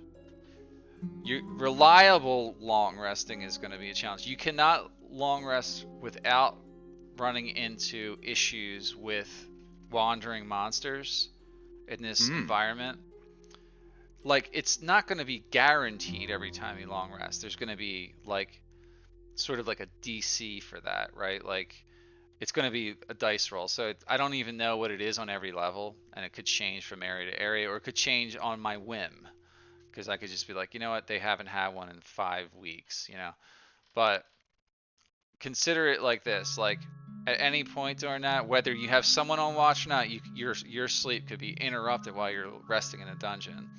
So, with that in mind, when you're going through some of these battles, and they're not really hard enemies, like, especially the first, second, and third level, and they're all going to be slightly lower level than you. There's just going to be a lot of them. Don't blow your big spells or your big attacks on easy fights. Try to judge the fights like well, otherwise you're going to be forced to constantly try to find a place to rest, and then try to see if you can get 8 hours of rest. Right. Like, there's safe havens, but they're not on every level. There is one large safe haven there. I don't want to spoil much, but you'll know it when you're there. But yeah, that's the way to think about this campaign, is like, almost every encounter you do, don't, like, unless you think it's a boss encounter, don't blow all your shit. Like, you know, keep it simple, be conservative. Oh, and another thing is I'm going to be tracking rations and food, and stuff like that. So, if you're going a long rest, you have to eat during a long rest, right? You're gonna have to stock up on rations, and they're gonna weigh you down. Like, I'm not gonna let you carry more than what is in a standard ration pack or something. But those are a couple things to keep in mind. Like, these encounters in there are long, drawn out encounters that are designed to wear your resources down. They're not super hard, but I don't know how much this will help us, but I was meaning to take this spell anyway. It'll help. It's not Liamon's tiny hut. Like, the way I play that out is people can still find it. Right. It's not invisible. You Right. make the color look like whatever you want, but it's still an opaque color. It's impervious. Like, people can't enter it easily, or destroy it or anything. But they can set up an ambush for you. Yeah. Like, as soon they can as certainly it just ends, and then sit outside and wait for you. Exactly. They could wait. If they really want you dead. And yeah, I can't shoot magic out of it, so it kind of renders me useless. And whoever casts it has to stay inside, or it disappears. I would definitely consider taking it because, yeah, I'm definitely going to. Despite what I said, there's a lot of good places to use it. There's a lot of tunnels and a lot of empty rooms you could use it in. I mean, you could just sleep in the empty room too, but if someone does check the empty room, I would probably see if they noticed it, and if they don't, then nothing happens, Makes sense. And it all depends on how you approach it too. Like, someone might be on watch in the tiny hut, and you can see that there's an enemy skulking about. They can't see you. But it's up to you. Like, do you wake up the party and interrupt their rest? Or do you just let them go away? Like, it depends on how you want to approach the tiny hut, scenario. Right. And the way I treat the reason I treat tiny hut like that is because there's other spells that are more powerful than it, designed to do the same thing, give you a long rest, like rope trick, and I think there's some high level spells. And yeah, you guys are going to get all the way up to level 20 in this campaign, so, and for Ezrin, you're going to get a ton of spells throughout the campaign, I'm sure, just by virtue of how long it's going to go. It is the dungeon of the Mad Mage. I'm sure he's got plenty of spellbooks. Yeah, there's a lot of magic to be found in this thing. Like, it's not a magic item each week, but I think on each level you're going to find something good, depending on how much of it you search, and how fast you decide to go through and get down to the next level. Like, you can bypass a lot of what's on a level in this campaign, as long as you find the right path that takes you down to the next level. And I'm gonna try and help you remember where you've traveled, because it's not like the disadvantage of this system, like with Roll20, is you can't see where you've gone, right? Like, you only can see where your token is at.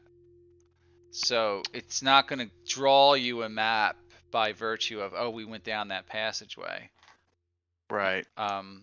So it's kind of up to me to be like, oh, did they go there? Like, fuck. Unless there's a way I can change that. I don't think there's a way I can really change that. Unless you do a lot of drawing on the map, I suppose. Yeah, that would ugly it up so bad, though. Oh yeah. No. I know. I hate to look at it like that. In the old campaign we did have it like that, but we thought it was making it slow. But we still had the slow problem even after we got rid of it. So maybe it wasn't that. I don't know. I think I was doing dynamic lighting slightly different. I was using Fog of War and dynamic lighting at the same time. It might be worth trying again just to see if it works. It slows you down so bad. Does it? Okay. Yeah, it's one of the things that you don't want to do. trying to figure out. I'm looking up the. All right, I'm looking up that spell book for you. Oh yeah, that's right. So Dorian, you can learn any spell you want in there as long as you spend the money Mm-hmm. during this downtime. Because this is like your big prize. You made out the best with magic items. Good thing you didn't Oh, want yeah. to claim that ring. Like they didn't put a lot of magic weapons in this. There's hardly any because it would have thrown off the balance way just off the chart. Like, Yeah. So there's the red grimoire, and what's in this spell book? I'm guessing a bunch of necromancy stuff. It's probably pretty good. Let me see here. I'm at that page again. Maybe it all place transference. That'd be a cool 22. spell to have. Trapdoor. You didn't figure out a lot about the castle lanterns. There was a really cool secret with them. You guys never asked that question. Why the castle lanterns wanted the gold? Mm, Did anyone ever think to ask that? Like of No. themselves? I mean, I was Well, curious?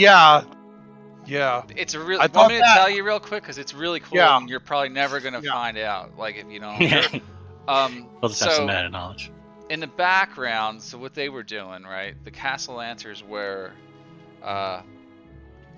they made a deal with Asmodeus somehow, and they failed to repay him. Like I think what the story was, I had to reread the section, but they started worshiping him so that they could have good luck and good fortune as a noble family, because they were like one of those families that had a large name, but they were out of money. Okay. So to gain good fortune, they turned to Asmodeus, and he made some deals with them to give them good luck and all this other crap. I can't remember exactly how he helped them, but long story short is he wanted souls in return for his help. And not just any souls, but the souls of their children. And if they couldn't pay him back, they owed him like, I forget, it was like 10,000 gold or something more. One of their children, he transformed into a chain devil. And Ezrin, when you were in that bedroom, I think it was the room next to the bedroom where you found the spell book when you were playing as Ezbal. You were going up that ladder to a trapdoor, and I said you smelled sulfur. Their son was up there as a chain devil.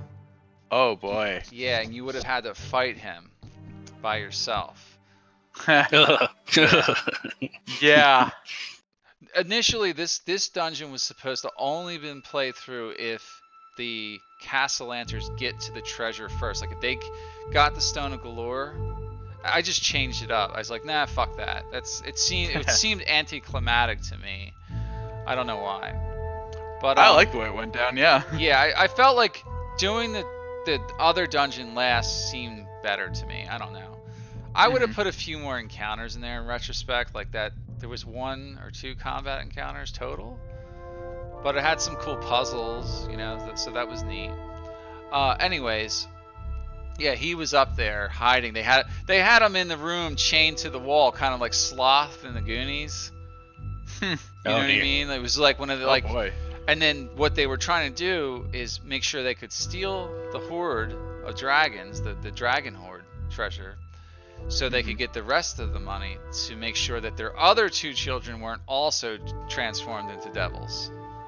They were trying to save their children. So they had like a noble goal in mind, but they were definitely in league with devils. So yeah, that was their real backstory. You could have figured all that out by confronting them directly. I just didn't have them be that involved, because your goal when you went here was really to find Ezrin and get the stone, you know, not to uncover. It wasn't written in a way where it was been an easy way. I think you found a couple notes and books and stuff. Anyway, I'll just shut up about that. I'm trying to figure out the spell what book was in that spell book. Yeah, there was the Red Grimoire. That was their book of rituals. Any character with a Which I ritual. suppose I'll take to the Church of Slune so they can destroy it properly. You can actually learn that ritual. Oh, It says it God. right here.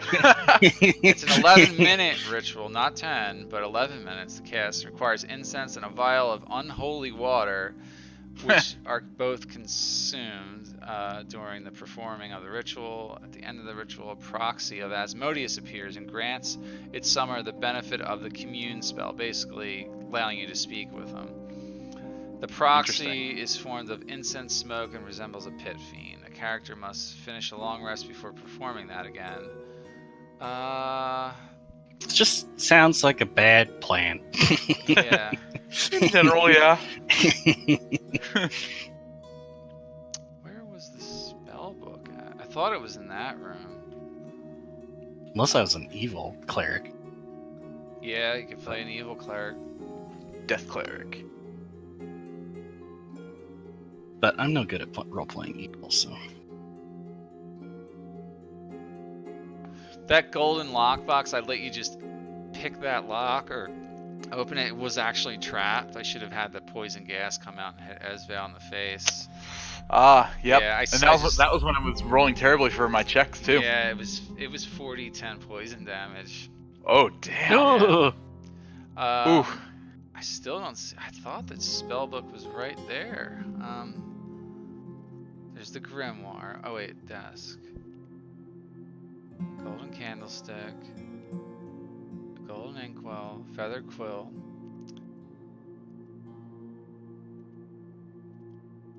Oh yeah, Amelia Castellanter's spell, which contains all the spells she has prepared. Ah. Yeah, so let's see.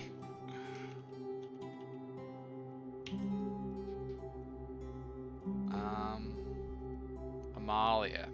So both the Castellanters were spellcasters with some badass spells that if you would have fought them, you probably would have ended up dead. Let's see which one she has prepared. Well, she is 9th level spellcaster. Oh damn. Yeah, she is, but it's a wizard spell list. I'll just say they're all in there. Why would it be only the ones that she had prepared?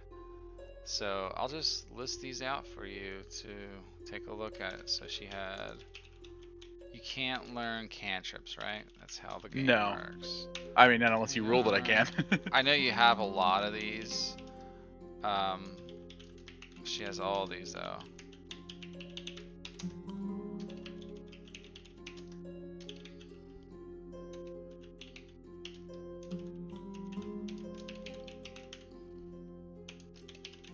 You'll probably like this. Now you're gonna have to be of a level for like when you can learn these though.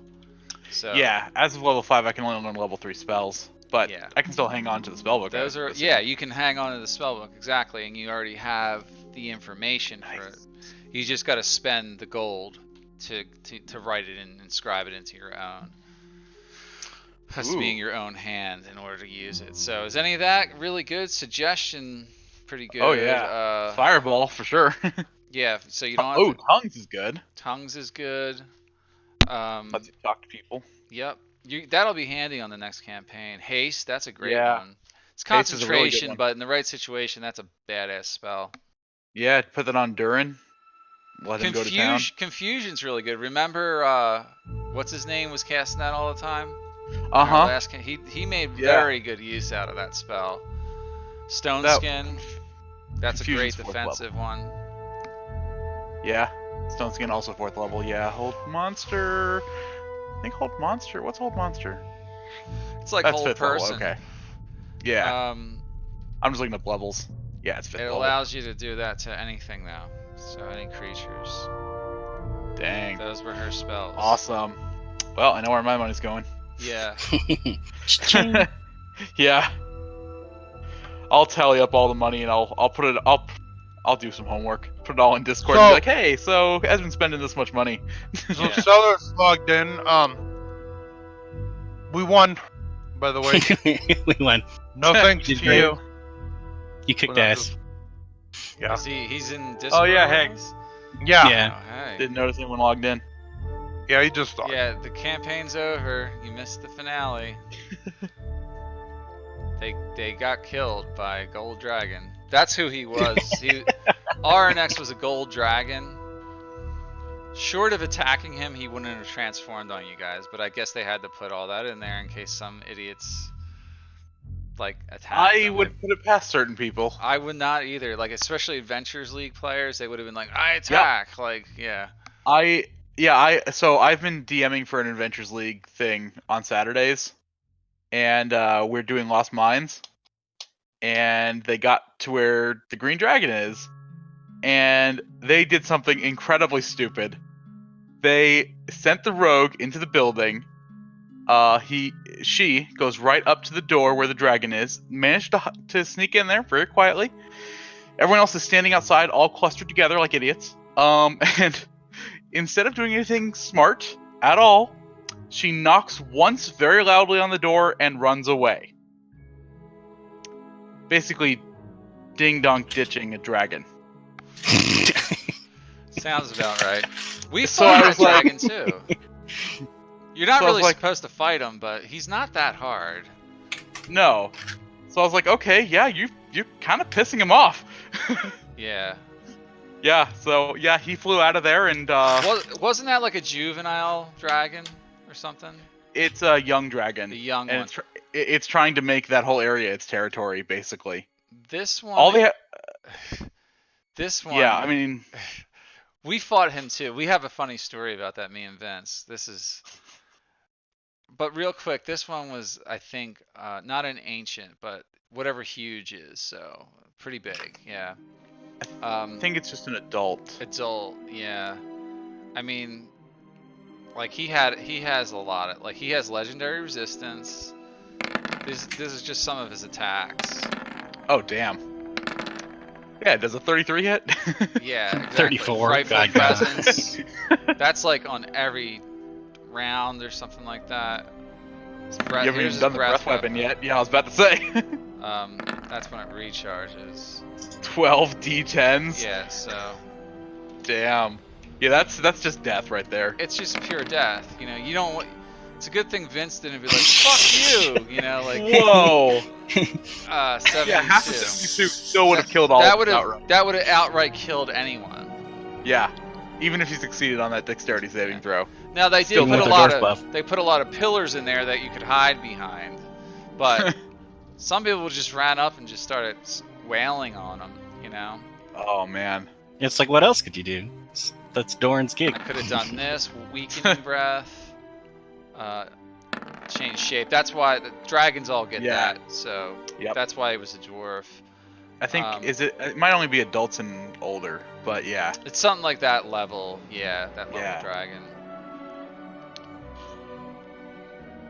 And then he's got legendary actions too. So he can detect, tail attack.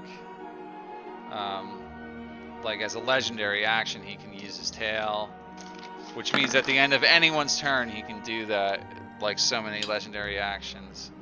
And then he's got the wing attack, which blows people backwards. Dragons are fun. I finally ran one with my weekend group, like this tier dragon for maybe the second time in my career of DMing, and they kicked its ass. Plus a fucking full-fledged vampire and a bunch of vampire spawn, and it was a shadow Dang. dragon that was allied with a vampire. Ooh. Yeah, it was a big nasty ass fight, but they were like level 11 group. They whooped its ass. And there's like 5 or 6 players, so there's usually 8, but that week there was 6. So I made it pretty tough, but it took us all night to fight them. Just one big combat session. Anyway, it was really good. Wow. But yeah, you don't want to fight. You didn't want to fight this guy. He had no interest in fighting. Like he was just kind of happy-go-lucky. The only thing he wanted really was that staff he was carrying. That staff allowed him to enter Waterdeep, and it prevented other dragons from entering the city. It was sort of the divining rod that prevented dragons from coming into Waterdeep. Remember when you went to that side quest and there was a brass dragon? And he was swimming around and he mentioned something about that? That was foreshadowing that incident. Interesting. Yeah, the brass dragon was letting you guys know that for some reason he couldn't penetrate the city boundaries. You were supposed to probe him for more information, but you didn't really, you didn't care. It seemed kind of irrelevant to you guys. I think that was the reason. But Yeah. but yeah, At the time. when we fought that, Vince will remember this. When we fought that green dragon, Yep. remember that? And it was when Jake was DMing. But anyways, I was a player, and then one of our long-term players like died from a breath weapon attack. I almost died too because I was Yeah. playing my tank wizard. I was playing a blade dancer. That's my favorite. Oh, cool. I like that one a lot. Anyways, it was, I think he was a cleric or something, but he might not have even been a cleric. He died, and of course the DM ran a druid up the hill afterwards. That druid from that scene, and the druid for free cast Revivify on him, or would reincarnate. Reincarnate. I was yeah. like, oh, this is gonna be so cool. He's gonna turn into like a gnome. He was like an elf or something, or a human. I can't remember. But then he ended up just getting human or something very similar to what he already had. I was like, fuck. Yeah, there's like a 25% chance that you get back to human. Yeah. Something like that. Something like that. Yeah. But it was cool. Like, we kicked its ass and we got some badass. He gave us some good loot for beating it. Like, I think you're actually, it's suggested that you can beat it. It's not out of the question, right? Like, it wasn't an out of the question fight. No, yeah. The basically once you get it to half health, it's supposed to like think it's not worth it and it flies away. Yeah. But That's you what he can did. kill it. I mean, it's killable. This dragon would not have been. And one of the main complaints Yeah, a lot of yeah, people no. had about this campaign is like you don't really get to fight any of the villains. But I look at it like, well, is that the point? The point was about the chase, Yeah. the chase for the gold, and you guys become heroes. I'll work something up too with the factions. I'll have to research a little bit on that, but assume any of the things that are in those shops we can refer back to this and look up and Cool. see if they sell anything. Plus, you're in Waterdeep. You can go throughout the city and shop. There's mage stuff there. You can go to Vajra and buy stuff from her. Just assume anything's in the city for a price. Right. I mean, you have enough gold you can learn any spell you want. You just got to make sure you can track your gold. Yep. Yeah, that's it really. But I think that is anybody else still leveling up or doing anything? We're level I just 5 finished. I need now, to do. Doran. I'm figuring Yeah. out spells, but that'll take me a while. So. Yeah, Yeah. I figured that. Vince, you're good, right? You don't have. Yeah. Any- I got an extra attack, and that was it. Okay, let me make sure I just get for the purpose of damn it, I left the intermission thing on. Again, damn it. Oh well, not a big deal. Esvel, she is not in the group. Esvel will always be a contact for you guys too if you ever need a rogue. If you want to pull her into the fray. Let's see. Oh, so I still have the stone. Does it count against my attunement? I believe it's an attunement. Okay. Let me double check. And so I still have disadvantage on strength and con saving throws. Yes, that Okay. never ever goes away. Okay. So you can't. There's a way for you to get this thing off of you if you don't want it, but it's not easy. I think. I'm guessing remove curse or something. It's something like that. Yeah. Interesting. So I had a question. So you Yeah. said a magic item needs to get attuned to you. How does that work? It's you- the process of attuning, or Yeah, I don't know anything So- about that. So. you basically have to spend time with the item. It's got to be like an hour's worth of time. Once you know what it's capable of, like you have to identify it, and then play around with it for like an hour during a rest. Okay. And then you gain all the benefits of the thing. You figure out how So- it works. So the one item that I'm buying for myself is half plate, which is armor, and it's only 750 gold. I'm gonna buy me some half plate. Okay. Hey, you guys are gonna be rocking out good stats going into this. Volmir, what are your new hit points? 38. 38. Right? Yeah. 5d8 and okay, got it. Did you get anything else? Your cantrips probably went up, right? All that. Yeah, I need to play around with all Just that. remember what I was telling him. All you got to do is from the main Cast it, sheet, cast it. Press the up arrow. Yep, exactly. And then put that in the ability thing. Like you got to hit the pencil icon over, like say like cure wounds or something, and drop, copy, or select all, copy that, paste it all in, and then save it again, and it should work. You're just changing the script is all you're doing. Think of it like IT stuff, right? Yeah. Pretty much. Nobody's stats went up or anything like that, right? My armor proficiency bonus, I think, went up. Your armor class went up? to 17 with half plate. Okay. I'm adding half. Our proficiency would now be +3. Oh yeah. Yeah, so that all changes. your macros need to be Oh, I changed. didn't know that. Yeah. Yeah. Oh my God, everything. Yeah, Okay. that changes a lot. See, I didn't know that. So yeah, now I got a +3 initiative. Oh no, I always had. Let's see. Let's say. Oh yeah, I didn't know that. So yeah, Spell safe DC would go up. Yep. passive perception went up. Yep. Yeah. Yeah. Okay, I didn't know that. Or Mhm. yeah, I didn't notice Your that. passive perception goes up if you're trained in perception. Oh Yeah. no, mine goes up to 14. If Yeah, you're mine too. trained. Or you're 'Cause trained in perception though, probably. That's why. Yeah. Yeah, my passive went up to 14. Mine's 17. Everything. Okay. Damn. Yeah. I noticed it. Clerics are perceptive. Okay, so yeah, I didn't finish my sheet. My bad. Well, it should have I think- automatically done that for you, Vince. That you just part gotta should have update already your been done. macros. Just like I was Mhm. explaining to them. So your attack for longbow is a +7 now. So if you hover over that, oh, your proficiency didn't go up.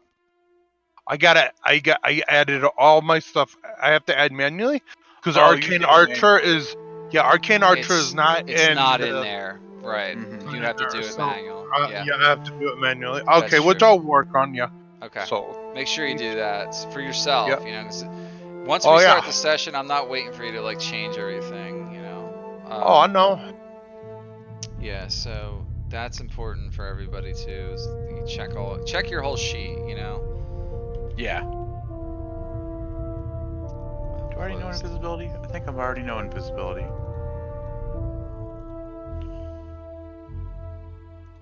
Dims is done. I did all hers right away. So Okay, so how do I change my proficiency on my sheet? for you, let me take a look. Let me see here. Yeah, it doesn't let you click.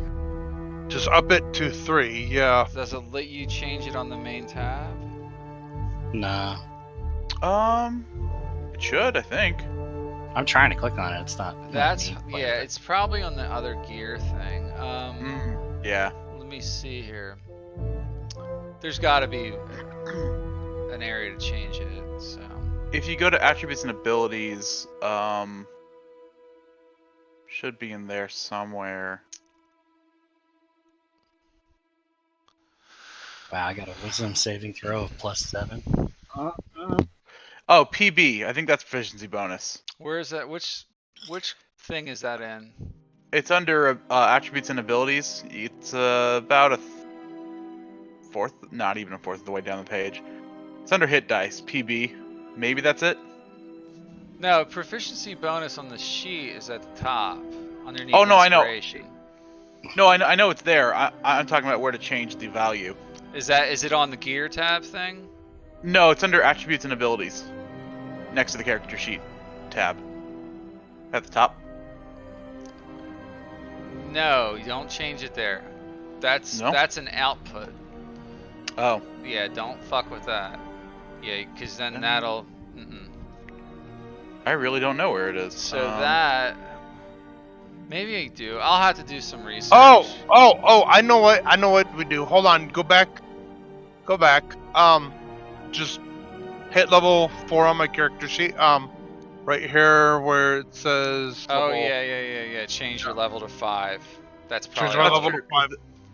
That should change It went automatically. up. It went up. Yeah. Okay, there you go. But Oh you- wait! No, it went down to 1. Hold on. Because I just changed it to 5 and it went up, but then you changed it again. Oh, I thought. Okay, yeah. All right, there we go. There you go. And then okay, level 5. Boom. All right, so everything went up. Yep, everything went up. So now you just got to remake your macros. You don't know how to do that, right, Vince? No, I do not. Yeah, I'll just. That's do all it. on that once. Yeah, not a good sign. There's the longbow. You just gotta Oh, roll man. it from your sheet, Vince, like I'm doing here. Yeah, that's no And then problem. you press the up arrow. Don't do anything. there. Don't do anything. Oh, sorry. Yeah, I'm Fucked doing up. it for you.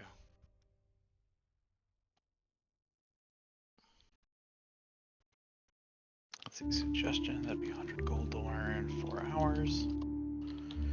I'm assuming with all this downtime, we kind of have enough time to pretty much do anything unless it's like something that takes weeks, right? Yeah. All right. Yeah. Let's just Actually- assume it's gonna be 2 weeks of downtime. 2 weeks, okay. Yeah. Dorian, do you need help with your character sheet? Sellers? He's not even talking. I don't know. You don't Were know? you able to? He should Did be you able level to up do to the 5? auto level feature in the Yeah. sheet, which should work for him. Did you just wake up from a nap, dude? Yeah. Yeah. All right. There we go. That's awesome. I have a +8 to hit with my longbow now. Yep. You got a good attack roll. Yeah, that is a good attack roll. Longbow. 26. Yep. It's working. Dorian, so don't forget to get full plate for yourself. 'Cause we got money. Make sure Ezra's aware what you're spending if he's going to be your financier, or you're going in Yeah. there. Actually, do it like a ledger, so you know, like Vince spent 750 and like On half plate. yeah, That's a good idea, yeah. yeah, like an actual ledger. You Now, know, I got a with question. a minus Can we? there. No, we can't buy any magical items, but can we buy potions? Yes, and I'm thinking about changing the rules for potions.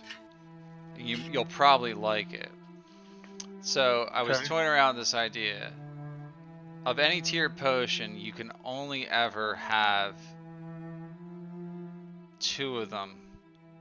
2 or 3, depends. I'll have to figure this out, but it's either going to be 2 or 3, like healing potions or greater healing potions or superior, right? But what I'm going to do is have it be a static number. So instead of rolling 2d4 plus 2 for like a healing potion, it's always going to be just 10 hit points. Oh, that's cool. But Yeah. no longer can you use regular tier 1 healing potions as a bonus action. You have to use your action. Okay. Yeah. Okay. Because, I mean, the potion has a Okay. set amount of So- fluid in it, so it would make sense. Oh to yeah. me, but- So what you're gonna do is give us max hit points from a potion, but make it an action. That sounds awesome. That's fair. Well, they're all That sounds actions fair. except for my home rule. Yeah. My old home rule was like the regular tier 1 healing potions were a bonus action that you could do on your turn. But in reality, you gotta uncock the cork, drink the whole thing. You're doing it for like 6 seconds, you know? Yeah, it takes- makes sense. It takes a while, you know? But it's gonna be a static amount of hit points back from a healing potion. And plus it incentivizes you to use it when you have to sacrifice an attack or a shove action or a spell action. You know, so I'll type it up formal like, but that's sort of going to be my rule. But you can only ever have 2 of them of each tier on your person at a time. Almost like you have a potion belt on you, and you can only carry so many. They have to be action items, like at the ready too. It's not. It can't be something in your pack. It's kind of how Gotcha. that So works. if we were to get a bag of holding, we could keep some in there, but we could only have 2 at the ready. If you found them on your adventures, yeah, Right. but you can only ever have 2 at the ready during the Gotcha. combat. Yeah. That makes Need a sense. potion bandolier. Yeah, sort of like that. Okay, Oh. yeah, that makes sense. That makes sense. Oh, so Kind of like seeking they arrow. do in like Baldur's Gate, you know. You know how there's like a potion bar for like your items that you're equipping, not what's in your backpack, but what you can actually use in Old combat. school Diablo. Yeah. Mhm. Or old school Diablo or Pillars of Eternity. They're all the same, right? Like, so you can't just have an endless supply of health, like sitting in a backpack where you have 999 potions or something. Yeah. So Mike, So my not like Skyrim. so my seeking arrow went up to DC 13 to 12. I just now noticed that too. So yeah. Yeah. And as when I spent 750 gold for a half plate. Cool. Yeah, let's. I like the idea of making a ledger. Maybe Should we put it in Discord? Or do you want it Yeah, in? Here, I have an idea. Hang on. I have an idea. I'm gonna make a Google Documents thing, and I'll just share it with everybody. I'll Okay. just put a link that's shareable for anybody who clicks on it, basically.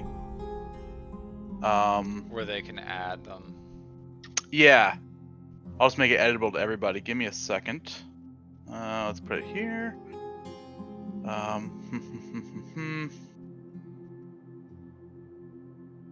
Okay, so yeah, Mike, my armor cost went up to Go 17 to- with that half plate. sheet. Yeah, I have that on my other thing here.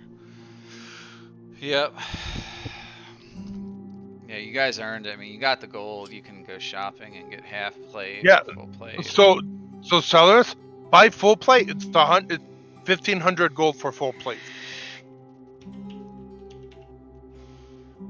Sellers, you there? Yeah. So what do I?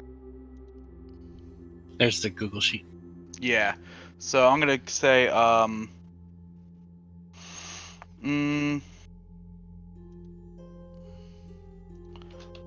we'll go with name, activity, Oh, that's really time, cool. and money. I guess. That we can put your name, what you did, how much time it took, and how much money it took. And then once we've tallied it all up, we can figure it out from there. Yeah, exactly. That works. And let's see. Let's make this look better. Give it a cool font. Make size 12. It'll be bigger. Bam, bam. Make it wrap. There we go.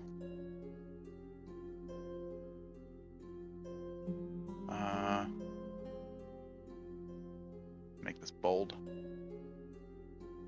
And then let's make these a little bigger.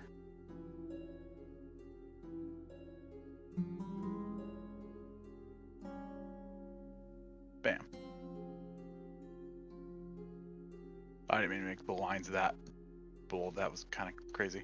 Go back to normal size. So I have a question as well. If we do head out, can we like carry gold with us? Like certain amount of gold too from, like have a purse full of gold, Because I know we can't carry it all with I'm us. sure. Can we find a place to buy a bag of holding in town? I or was is that just thinking about bag of holding. It would be good for us to get one. How much do they Maybe even cost 2. though? I don't know. They're uncommon. Oh, I have a thing for that somewhere.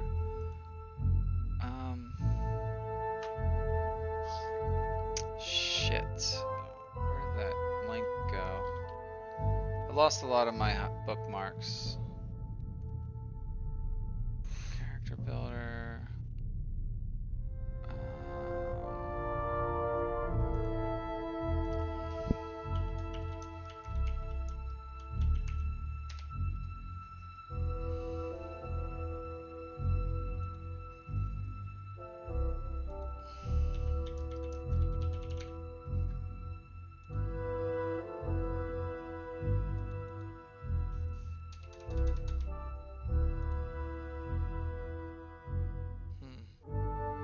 not even on D&D Beyond.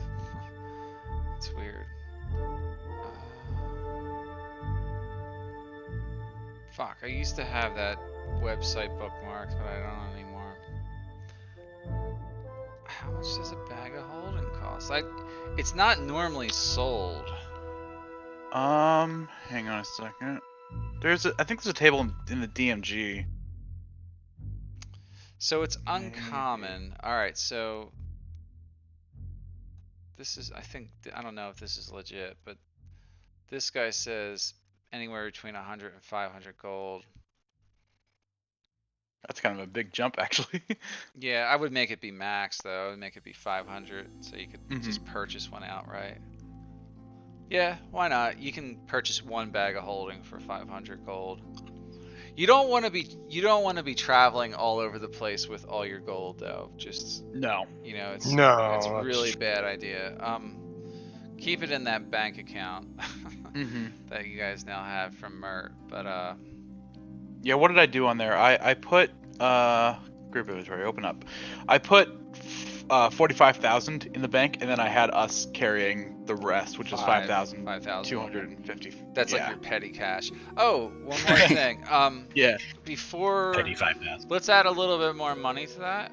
Let's see if we can anyway, because Oh right, you completed a week. tavern. We're a tavern business, so yeah, it's one last thing I wanted to. We'll say you spent 100 gold promotion that week. You didn't owe any debts, no other modifiers. Let's see what you get. 207. That's good. I gotta see where that falls in the chart though, right? That's the one thing about that. That's right, it's a chart, it's not just a roll. Yeah, I gotta see where that falls, and then I decide which to roll for profit and loss. Is everyone cool with the downtime thing I made? Yeah. The time doesn't really apply to buying stuff. The time really only applies actually pretty much to Ezrin. Yeah, that just ignore I'll move that to the column. back because really that's only for Ezrin. Trying to remember where that's at. So Actually, I'm gonna delete my studded leather armor and get rid of that. So that way I got less stuff to carry. Yeah.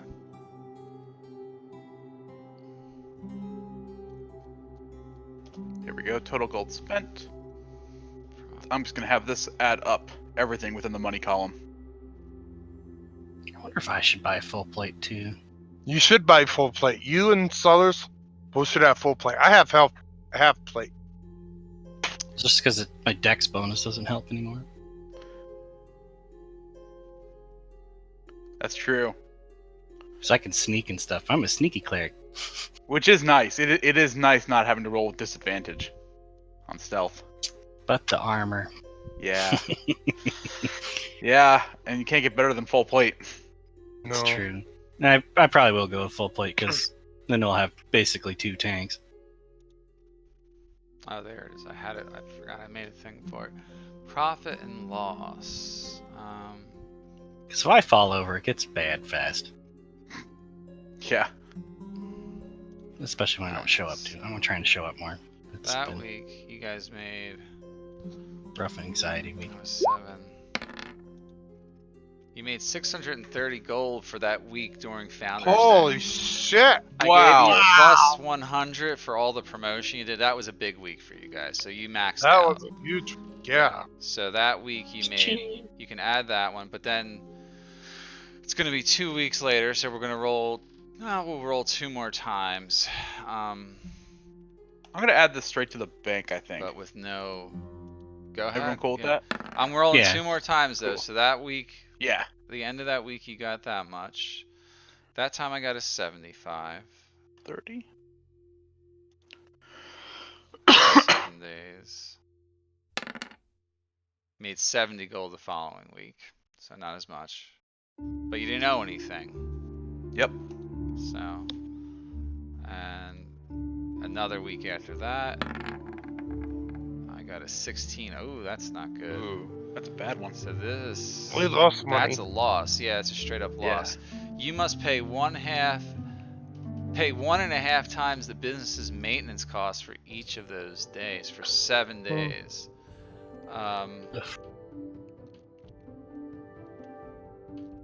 So we'll just say you owe back about, it's 50 gold per 10 day. So we'll just make it 50 gold. Actually, no, 60 gold, and it's 10 day for all other guild expenses. So subtract 60 from that 70, so you only end up with, for that 3-week span, you end up with a total of 640 gold. Gotcha. So Yeah, that you had a puts us bad with- week. Yeah, everybody's Yeah. broke in the city after Founders Day. And they're not Yeah, that's Yeah. that Everyone's- does make sense. Everyone got a little too drunk, and then they're staying off of it for a while. you had some repair cost or whatever. That's kind of how it goes, you know. That's cool. It still adds 640 to our bank. So now in the Yeah. bank we got Oh, 45,640. and every week in game that we play, we'll have to track. I'll have to track time during the next campaign. You're still running the business. You know, you're not going to be Okay. able to promote it directly, but we'll still roll in the chart and see if you made any money. Now I got a question. Next week are we going to just jump right into the new campaign, or? Yeah, basically, yeah. That's Okay, why so we're you doing gotta- this tonight to kind of talk about Okay. what to look for, you know, in the next Okay, campaign. awesome. We're gonna jump right in. You're gonna go over to the yawning portal, and things are gonna start happening. You know. Yeah. Um, And Solus might need help leveling his character sheet. he said he had it, didn't he? Oh, no, he said he didn't know. I thought. You guys were saying something about proficiency. Well, what did No, you that- say? Yours That is should right. automatically go up. Yours is Yeah. right. How did you level up? Manually? I use the character plus. Good. That's good. Yeah, everything should be right. Only thing you're going to have to change are your macros, because your attack bonus went up. So like Yeah. right now, if I use your current macro, I roll the longsword from that. Your proficiency is only a 2. If you hover over that 6, it's roll a 20 plus 3 strength plus 2 to proficiency from proficiency, but it should be plus 3. If I roll it from your sheet, not the macro, hover over that 14, it's a plus 3. So what you gotta do is copy that macro over. If you want it, do you use your macros or do you drill down into your sheet? I use the macro. Yeah, that's what I figured. So like I just fixed your longsword right there. Now the macro for that should work. How do I make macros? So roll anything on your sheet, right? So I'm gonna do it one time, okay? The longsword, the two-handed longsword I'm rolling. See? You put your cursor in the chat box for roll 20. You press the up arrow on your keyboard. Okay? Control A. Don't do it. Just watch me. You know, Control A, Control C over the text that shows up. I'll let you do the next one. And then you go into the abilities, attributes and abilities tab on your sheet. And you change the macro. You Control A to select it all. And then you paste it in there and you save it again. So go ahead and do the next one that you have on there, which is, you may want to make one for the Warhammer that you got, by the way. Yeah, that Yeah. Warhammer Mhm. came in handy, buddy. Yeah, it's silvered. You Yeah, smashed he some. smacked the demon hard with it. Yeah, you smacked demons with that. Yeah, so hit up arrow on your keyboard once your cursor's in there. Do you see a bunch of text show up, like a bunch of code? Yeah. So, you know, do you know how to copy? Yeah. Okay, so you copy that. Oh, there's a lot. Yeah, Okay. Control A, Control A. It's actually quite confusing. Not really. It's very Well, for me. logical for me. Yeah, And then- well, for you, you're smarter than me. Probably, yeah. Well, not as book as Buckwise. That's about it. Yeah. In a couple ways. I think I got you in a couple ways. So, All right, Doran, are you listening still? Yeah. You copied it, right? Look at the top Yep. of your sheet where it says attributes and abilities. You want to click there. Okay. You see the top tabs up the top? Yeah. I think I got it. All right, so you got to make a new one for that one now. You see how there's an add button where it's abilities?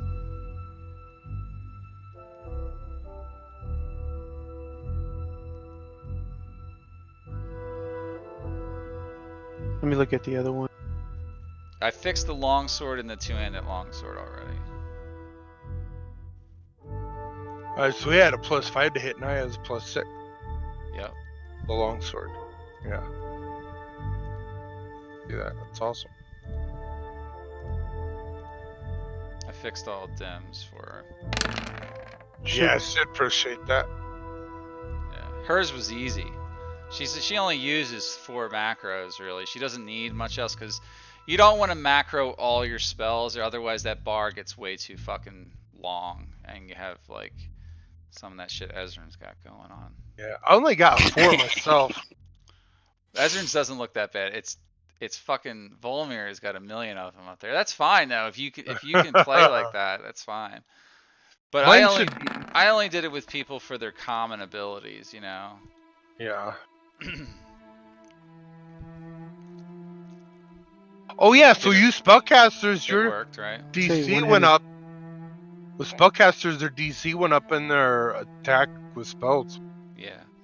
But most Yeah, of the time we're- you're rolling from your sheet for that stuff. You don't need to worry about anything as long as you leveled up automatically instead of manually. Yeah, so I wonder, did my shocking grass go up? Yeah, I checked it already. It did go up. Oh, okay. Oh, so it was only a +4 to hit, now it's +5? Yeah, but it also the damage of it went up too. See, it's +5. Oh, now it's 2. Can I cast it? Yeah. I just did it. Oh, Well, actually, no, it didn't fix itself. I didn't. Cause, Yeah, it's supposed to be 2d8 plus. Yeah, it's supposed to be 2d8 now. So yeah, you have to go into your sheet. Like, I'll just fucking fix it. Yeah, okay. Yeah, its damage is 2d8. Yep, there it is. Boom. I forgot that I had that one spell. Yeah. Okay, yeah. So now that's got to be like that, and then Yep, that's awesome. I'll also add it to the macro so you can use the macro. Alright, thank Now you. The macro should work right. That was from the macro that time. See, it's 2d8. Plus Yes, it 2 is, 2d8. intelligence, apparently. Yeah, +2 for intelligence. Wait, yep. is it? No, that's wrong. You're not supposed to add your intelligence modifier. Not on that spell. Wait, sorry, repeat that? Shocking Grass is a cantrip. Yeah, Yeah. you don't. Yeah, that's wrong, Vince. It's just 2d8. Oh, it's 2d8. Okay. Yeah, you don't get a bonus from your intelligence, so. Ezra Oh, does at level 10. Oh, at level 10, you get to start doing that? It's for evocation. Evocation. Magic only. Yeah. Yeah. At level 6, though, I get something cool that I can do for cantrips that require saving throws. So, Toll the Dead, if they fail, they still take half. Oh, nice. Okay. Yeah. But it's only evocation wizards that get that. Yeah. Still, really Showing me pretty up. cool. For Toll Dead, I see how it is. Yeah. There aren't that many cantrips that require saving throws, so. And that's the best one, by far, in my opinion. It's super good. Yeah, there's a couple others. What else is there? Poison spray, I think, does. And maybe This acid poison splash. spray is so short range, though. Yeah, that's the problem. Acid splash, I guess, would be a good one. That one is long ranged. Acid Splash. And you can hit 2 targets. Sacred Yeah. Flame is a saving throw. Yeah, but that's clear. oh, Clerics. Yeah. oh, no, that one. A lot of dude enemies that have I high use all the decks. time. It seems to not work as good. It's frost bolt or something like that, where it's a saving throw and it also slows the target down and gives them disadvantage frostbite. on their frostbite. Yeah, it gives them Frostbite. Yeah. advantage, Yeah. disadvantage on their next attack or something like that. Yeah. No, they True. lose 10 movement, I think. That's Ray of Frost. Ray of Frost. Oh, Ray of that's Frost. that. That's all. Yeah. Yeah. Sorry. So this is really cool. Yeah, Alright. we'll see how the next few levels go for what Ezrin gets as his next cantrip. I guess it'll depend on what we do. Yep. Wait, how many? So- When do you get another cantrip? I think it's level 10. Level 10. It's not for a while. Oh, you went with lightning bolt, huh?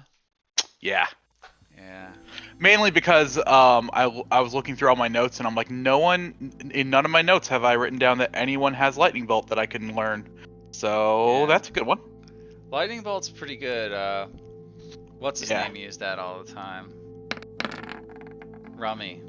Yeah. It's a good one. I like it. I mean, it's not as good as Fireball because That's true. It doesn't target an area, but It's a further thing, and if all your enemies are like in a corridor, Yeah. it's perfect. there's a lot of corridors like that in this, by the way. Nice. Yeah.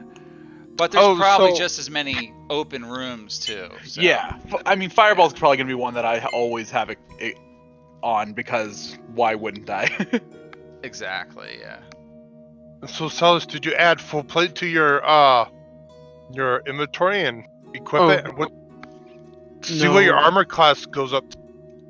Yeah. Your base armor would be a 22 with that, I think, Oh my god, that's fucking awesome. because you are at 20. I'm at 20. Yeah. Yeah.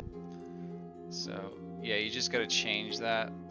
Like if you, here's the easy way to do it. I'll just. What is your Well, I armor did- that you have I- on splint mail? Yeah. I think I did it already with Flint Mail. I can just make another. So the best way to do it is to go to the compendium. You should have access to everything in there because you're playing in my game. So if I do full plate, let's see if that comes up. Of course not. It probably doesn't. I'll just put plate in there. Yeah, plate. Yeah. Yeah, there it all is. So if I drag plate mail over to your sheet from there, AC is not incorrect, unequip extra. Yeah. So I have to unequip that. Okay. There we go. Your plate armor should have updated. Your armor class, it's got you at 21. Do you have, how do you at 21? You're a defender, right? Yeah.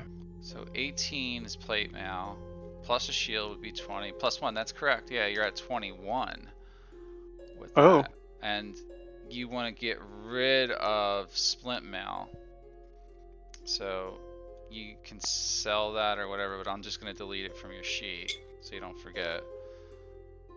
Because you're carrying Yeah. 165 pounds. Doubt that now. I don't allow anyone to carry around 2 sets of armor. Oh wait, it has a strength requirement. I wonder if I could even wear it. Hold on Yeah, a second. you have to have a strength of 15 or 16 to I wear don't know if I have full a strength. plate. I might not be able to wear full. Or to wear plate, yeah. Half Never plate, really you point could in get away selling. with half plate. Where does it say that? It says right there. Well, I'm looking on D&D Beyond. I'm looking on D&D Beyond, and I looked up full plate because I was going to equip it, and it said I needed strength of at least 15 in Yeah. order to wear full plate armor. Yeah, That's what it says. that makes sense. Oh, I was thinking about making another homebrew change too. I wondered if, like, for flanking, I was I thinking don't have enough about, strength for full plate. instead of flanking giving everybody advantage, what I wanted to do is change it so it's no longer advantage, but make it easier for you to flank. So anytime 2 people are next to one enemy or vice versa, you're considered flanked, regardless of your position. But you don't get advantage, you get, now this hurts rogues if I do it like this, but you know what, fuck it, I'm not gonna change it, because that fucks rogues up. Because rogues can, well, they don't need advantage to still sneak get attack. sneak attack. Yeah, they don't need advantage to sneak attack. So here was the change I was going to propose. Like, instead of, because I was using the facing rule, like where, you know, you have to be, you guys know how it works. Yeah. Like on the back side of someone. So like if he's not facing you, but it's hard to tell in Roll20 who's facing who. And I Yeah. tend to try to keep that in my head, but so what I was gonna do instead is no matter what. So like let's use. Are you guys all looking here still? So there we go. Now I am. we'll use Mert as an example. So let's say Vince is attacking him and Namiran is attacking him. Whoever attacked him last doesn't get is not flanking him. But if Namiran steps up after that, he would get it flanking and would just give him like a +2 to hit. Or what I might do instead is you double that your makes sense. proficiency bonus. But the problem is then you got to figure out the math and. Yeah, the Yeah, +2 to that's hit thing would be a lot easy. of 'Cause the +2 to hit would be easy because that's basically just the opposite of like half cover. Yeah. So that would actually make sense. Yeah. Yeah. So I don't know. I don't think it's that great of a change. I mean, advantage is pretty good. Yeah. We'll just leave it as advantage. It's too much to change. I'll probably forget my own rule too. You guys don't often take advantage of flanking, like Nah. You know, well. like specifically like maneuver your characters behind them. Sometimes it's tough because then you're gonna get your back facing another enemy. That's true. Yeah, that's the downside of it. You know. So, Ezra, what type of magical items can you? Well, and here actually I can. Well, so I just closed it like an idiot. I have a whole list of